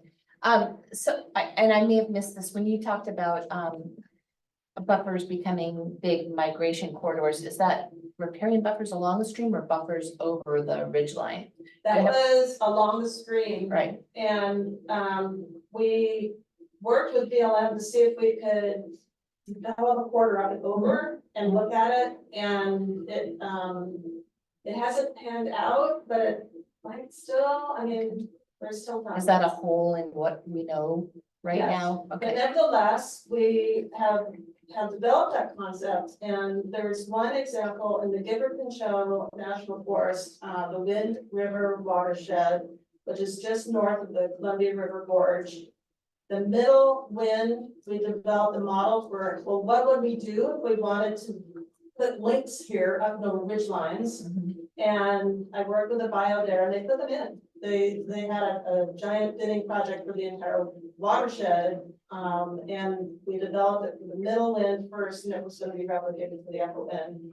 And we developed a link at a triad and a lake over two watersheds, and then within a big like fourth field watershed links between the sub drainages, and a link to an owl core that they were managing for old growth. We did lots of links, and they agreed to implement that, but we haven't gone back to look at it yet. It's too early. I think the timber harvest is still going on.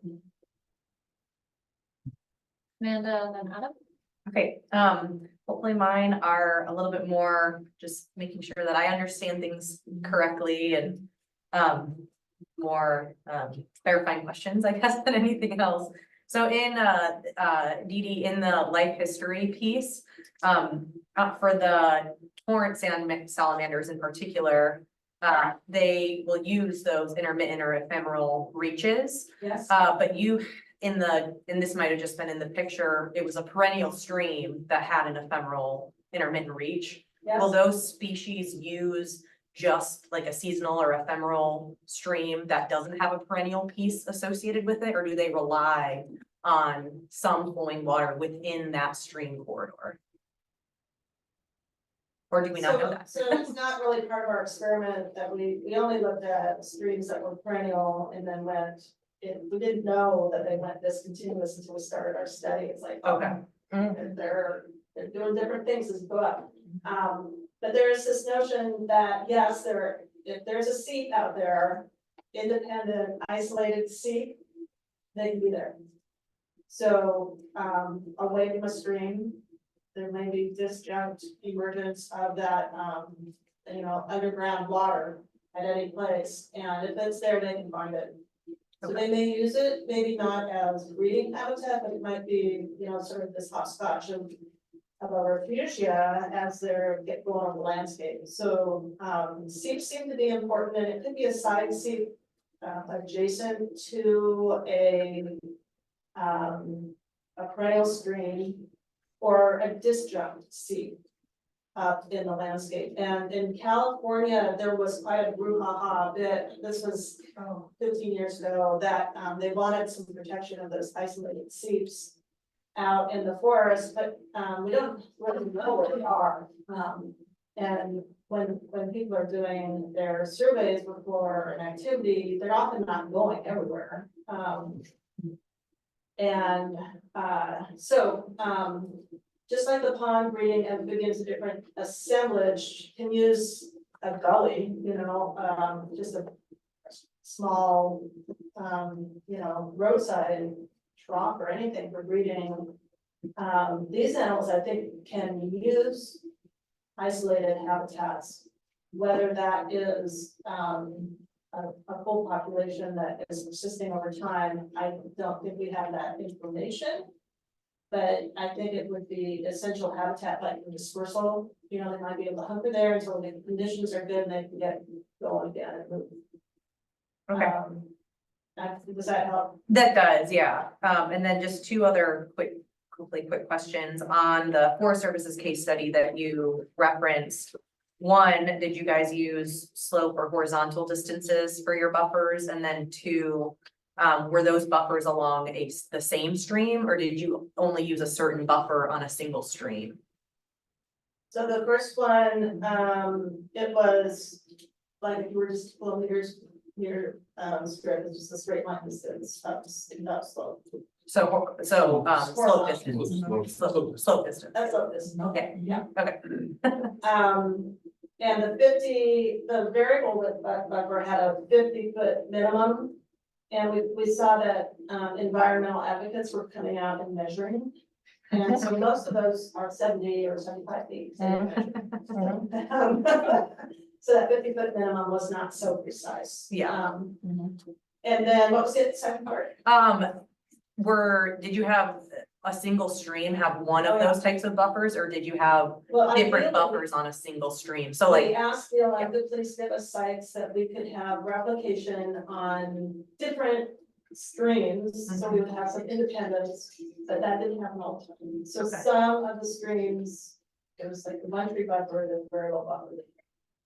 yeah, so just trying to think about how different species maybe prefer a different part of the stream, how that might have affected results of that, as well as the ability for the animal to move to a different type of buffer versus having a single buffer. The only thing I can say there is that we started with 13 sites and over 100 stream reaches. So we had a very robust sample size at the beginning. And as over time things fell out of the study, and currently we have 8 sites continuing and over 50 stream reaches. So we still have a pretty good sample size. Yeah, okay, well, that's helpful, thank you. And Adam, and then Seth, and I'm gonna add myself and staff. Thanks. 2 questions. You mentioned downwood a few times. Does decay class of downwood important factor in terms of habitat? I don't know if you can speak to like preferential types of downwood. Okay, so decay class hasn't 5 animals that we're looking at right now. So I mentioned they don't dig. They're not like burrowing into, they have to use cracks and crevices. So decay is important.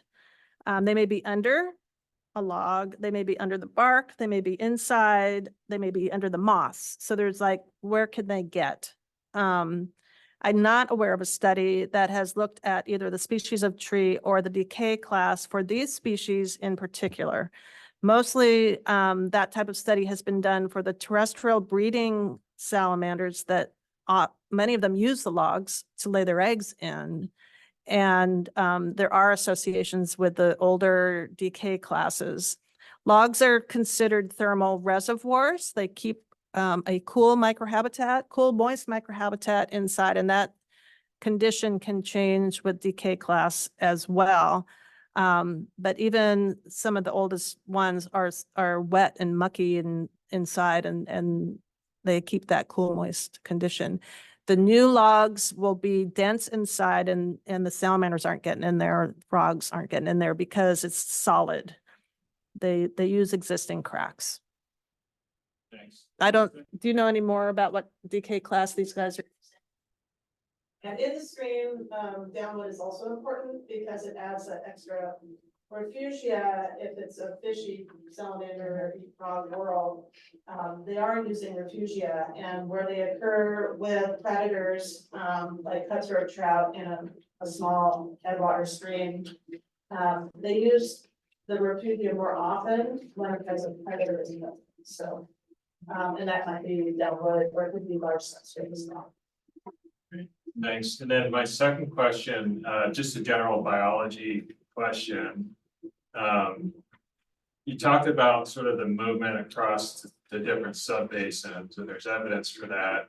And I was wondering if you could talk to how that might improve the long-term sort of success of the species. I mean, in terms of genetic mixing, or for lack of a better term, gene flow. I mean, do you see that as always a positive thing in terms of the long-term success of the species? Yeah, so what comes to mind is climate change, and we're seeing that there is a northward pattern emerging of cool moist conditions going north. The coast range is a refugia of cool moist conditions into the future. So it's more likely that all of these species that we're talking about have habitat that they can persist in the Coast Range, rather than the Cascades Range that is higher, maybe at higher elevations. We might see things going up in elevation there.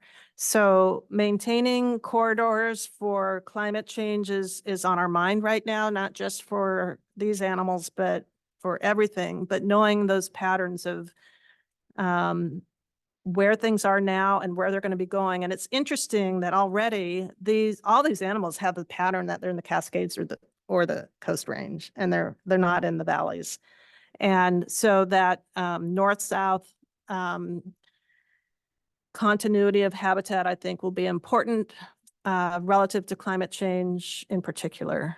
So I think that dances around what exactly you were answering, but I just finished a modeling exercise of 130 reptiles, and it's the same thing with snakes and lizards. They're going north and they're moving across state. I mean, our prediction is that they're going to be moving across state and country lines as they do that. And today we don't have continuous habitats for that to happen. So there might be into the future, if some species are getting of concern for that, we either have to make the corridors or we have to move them.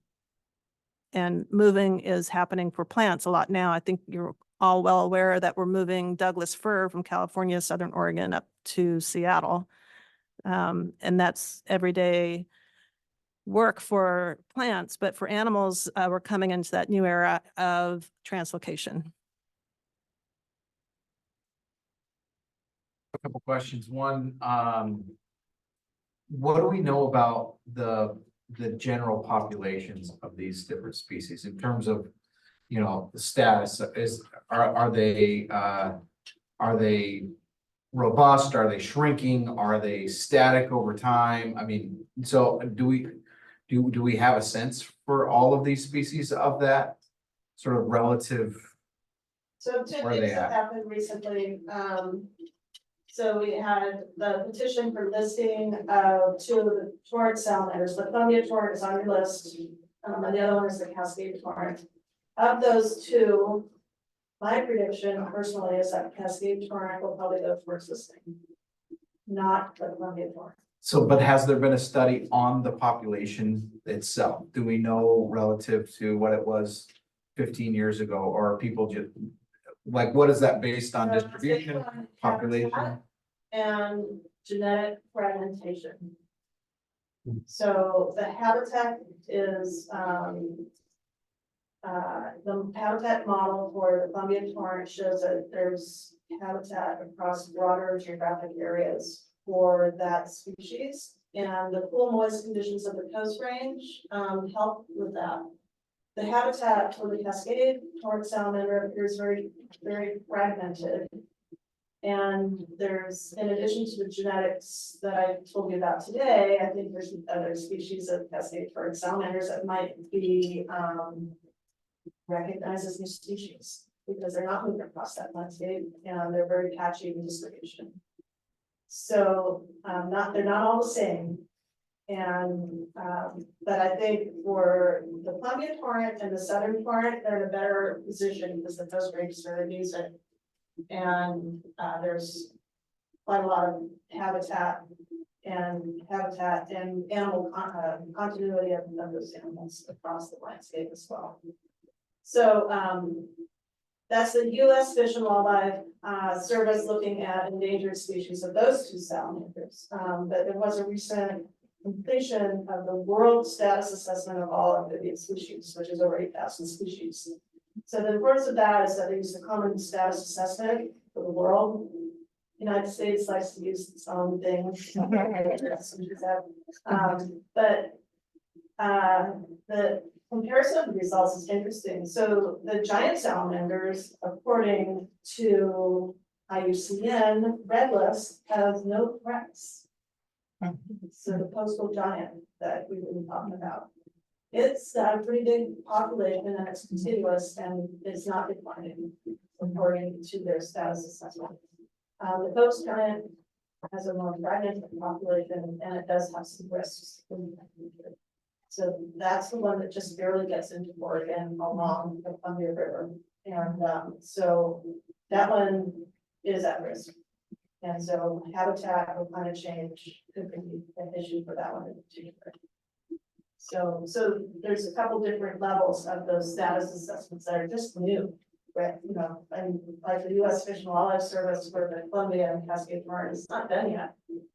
They're still taking new information in to report it in their assessment, but my prediction is that the Columbia Martin probably won't be listed as director endangered.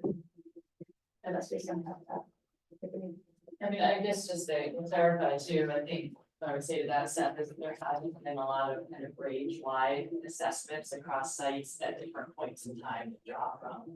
Tends to be sort of kind of some of the things that like we were presenting besides the goal work is somebody studying them at a small number of sites in one location. Then it happens over here at different time periods, right? So the Fish and Wildlife Service has to pull that information together and make an assessment. But there has not been a lot of kind of repeat time series of occupancy, which There's no hard data. yeah. So there's no estimate of how many, what the population size is for any of these species.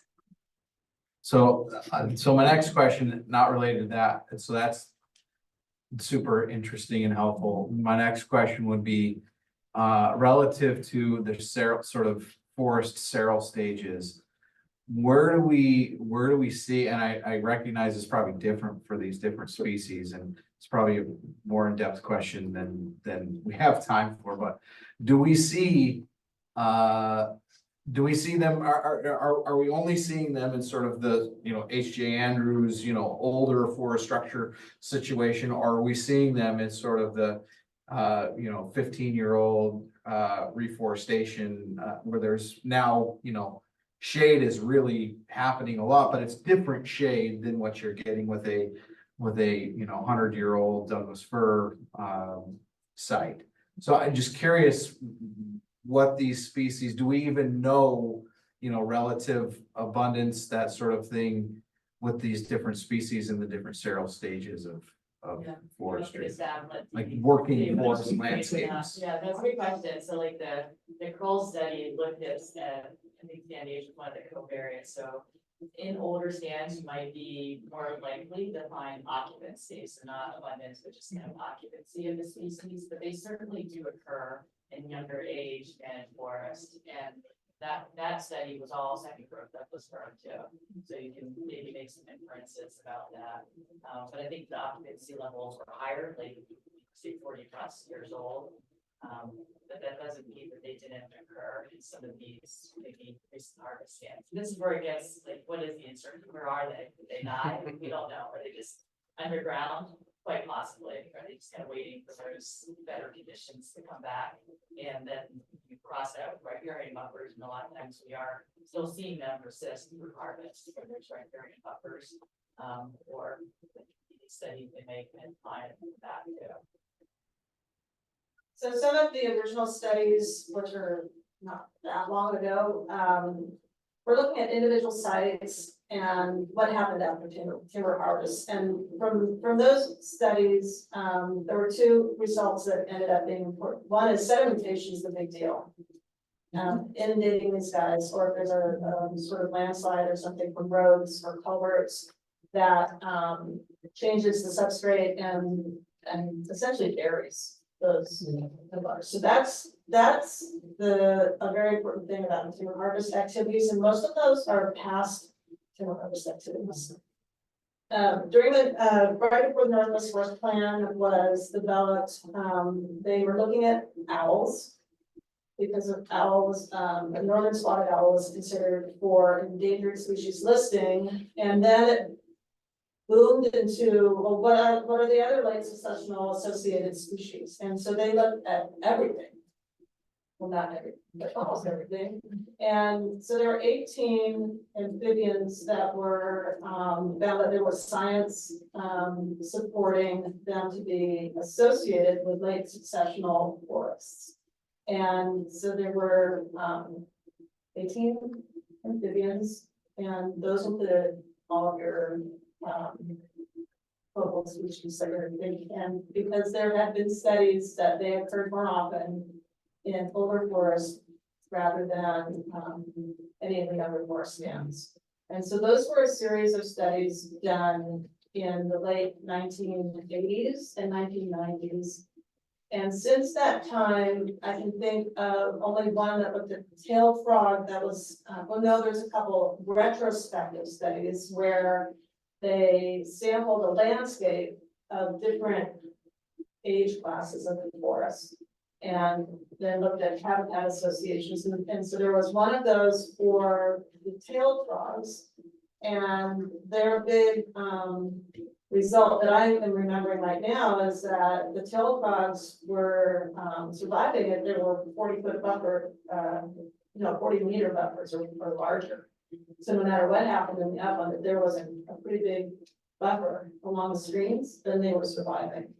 And for the other retrospective study was done in the Olympic Peninsula, so it's a bit of a different landscape, but they again found associations of these aquatic species with old versus young forests. Again, a retrospective. It's a different landscape, but so it's been a while since that sort of thing was happening, but I'd like to echo what Jessica said. If you ask someone, what's the dot distribution of these animals? Well, it's not going to be done. We don't have people going out looking to see where they are, at least, and that information has not been compiled very well for most of this. Getting close to wrapping up here, so I added myself in the queue, and then Julie. And Wendy, okay. This has been super helpful, so thank you.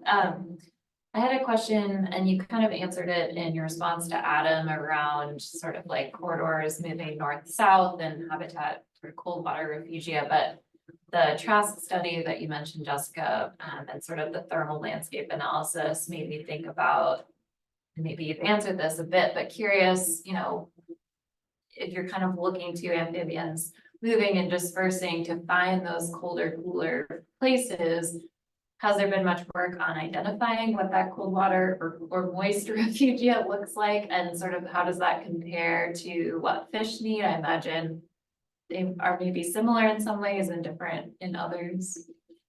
Yeah, that's probably a pretty complex question.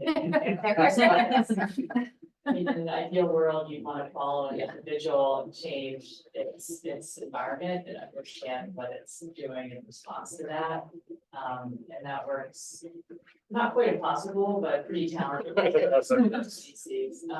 So another aspect of it, we're talking about this too, one thing that makes them different than other ones is many of them take several years to be mature, to be able to reproduce.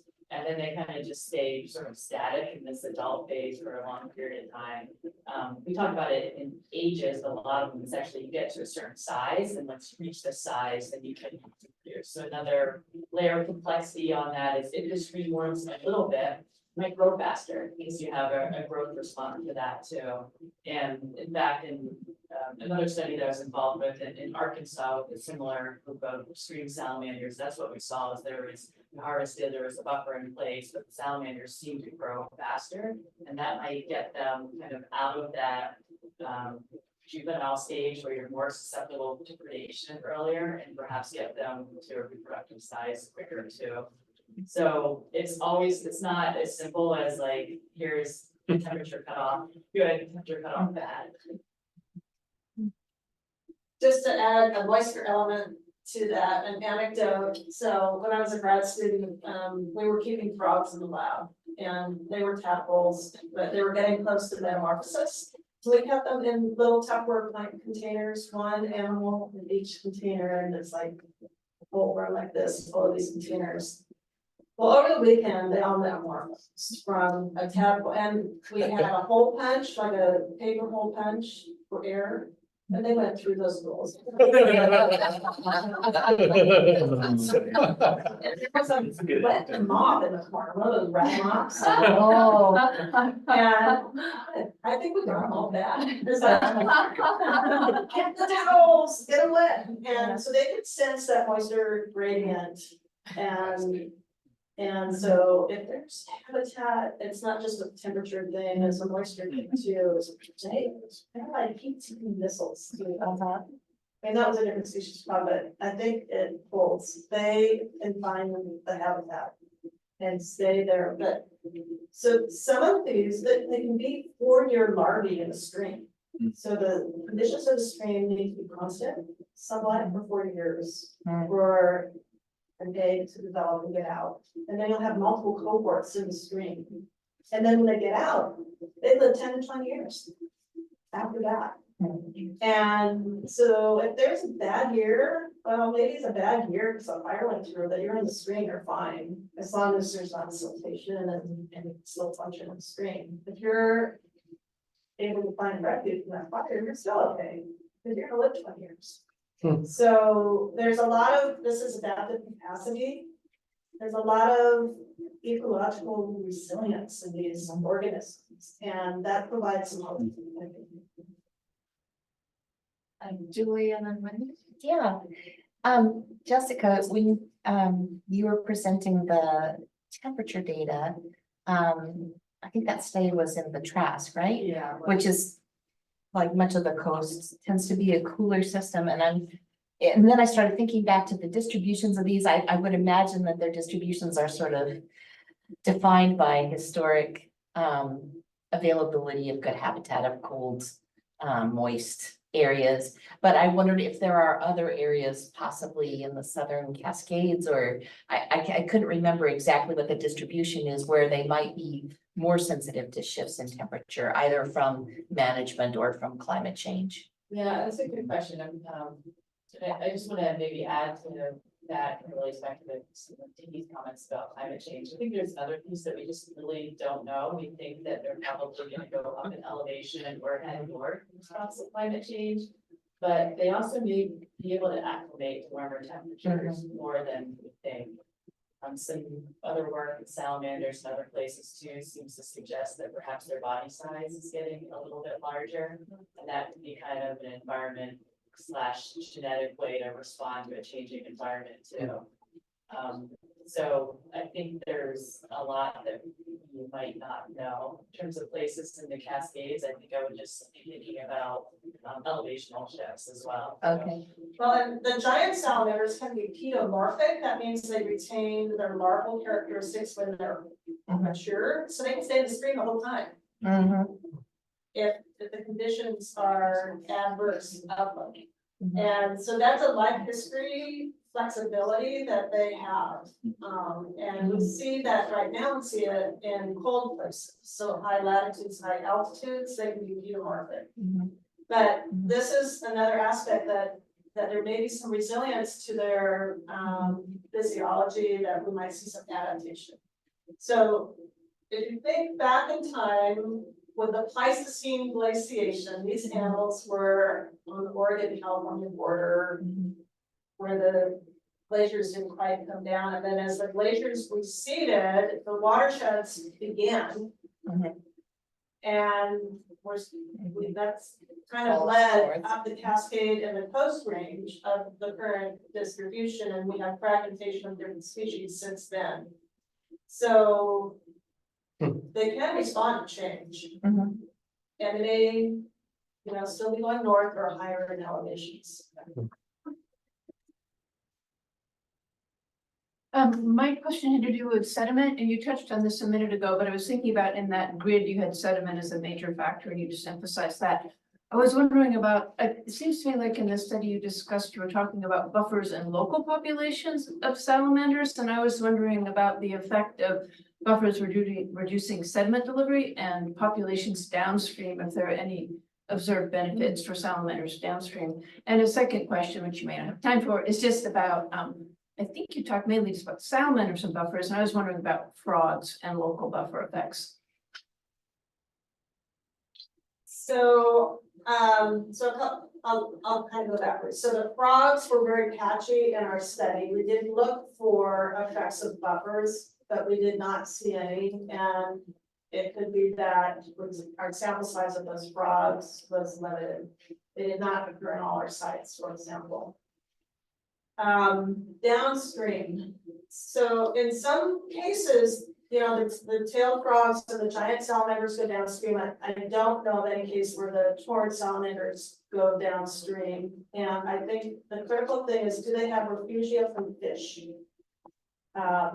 And so that refugia are cobble substrates primarily, large substrates. And so, it's related to siltation, I think. An interesting thing that we haven't resolved, I mentioned, not in my talk, but just, I mentioned that we did genetics of the giant salamander, the coastal giant salamander, and we were seeing some similar results. They were going over ridge lines. But I didn't say 1 in 5 of our study sites that we looked at had a bottleneck, a low genetic variation.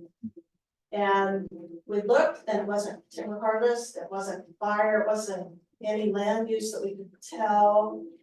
The only thing that we were not able to eliminate easily was a landslide, which happens all the time in headwaters. They're up in the Coast Range, for example, they are landslide prone areas, and there are models created by Kelly Burnett and others of landslide prone areas.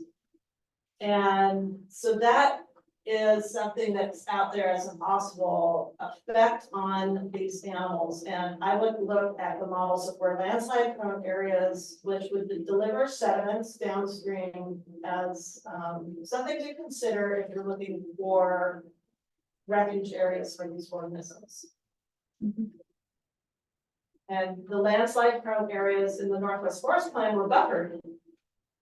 So it might offer habitat into landslide company. But that's another factor that would be, I think, a bit related to what you said. Final question. Final question, this is actually, so Knowledge in here, you'd like to attack. I really appreciate the presentation and very informative. I think there's a lot of unanswered questions obviously out there. My question is actually for members of the AMC that were involved in the contextual discussion around why amphibians were so important for the process, to tie the research back to why it's such a focus, just to better understand that. So I'm looking at my fellow college of the tail involved with that, just to get a better sense of the context around how we then think about that in the lens of the science that we do know today moving forward. As long as you're thinking of that, I'm just gonna prattle a bit. We haven't talked about the ecological functions of amphibians or ecosystem services that they provide to people. Yeah. They take aquatic resources, metabolize them, and take those upland to terrestrial systems. They are prey for fish in the aquatic system, mammals and birds and snakes in the terrestrial system. So they are an energy transfer mechanism. They're centrally positioned in the food web. They are predators, but then they are dominant prey for, they're just little downy bites, you know. And so it's carbon, it's nutrition that they're transferring, and then they go up into the uplands, but they don't stay there. They come back later into the water. So they are transferring terrestrial subsidies to aquatic systems. This is called reciprocal subsidies, where they transfer up and they transfer back. In addition to being a leading thing of energy transfer, there have been studies in the Pacific Northwest forest. This was done in the redwood forest in California, that they tend to eat the insects that break down leaf litter. And that means leaf litter carbon does not get released to the atmosphere. So they stall greenhouse effects. and they eat a lot, I'm telling you, these guys, there are a lot of them, and they're eating a lot. So they eat the insects that would break down leaf litter. And through that process, exhale and carbon going into the atmosphere. So they're stalling greenhouse effects. Wow. As well. They are have physiologies we don't fully understand. Many can regenerate coats, tails, and limbs. And that is being mined for biomedical research of people right now. They have toxins in their skin. We think that it's a salamander fish world, but there's chemicals in their skin. When a giant salamander tries to eat a torrent salamander, most of the time it spits it out. Because there's a toxin in the torrent salamander skin, making it unpalatable to eat. And so we don't fully understand these chemicals, and those also are being mined for biomedical research. And there's an increasing focus on what is happening in the amphibian world for those unusual chemicals, and might they be used for our purposes.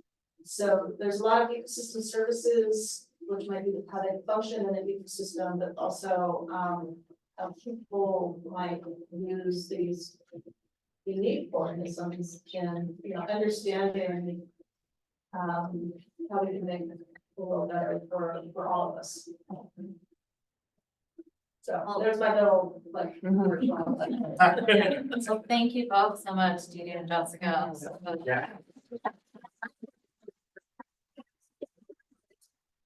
Jason, you asked the exact right question and quickly confirmed with my co-chair here. I think we're gonna kick that to our next conversation, because that's the right place to start, right? Is what's the direction that we have as MC from the report, from the context of sort of what the intention was, and then go from there. So if that's okay. Yep. Let's hold it. We're almost at time. We've all been sitting and chatting and thinking about this stuff for few hours here, and is there anything else you need to do to wrap up, Terry? So, Well, just thank you all so much. It's really great to see everyone in person. Thanks for making the time. Really great conversation today, and we'll be following up with more thoughts on how we can play the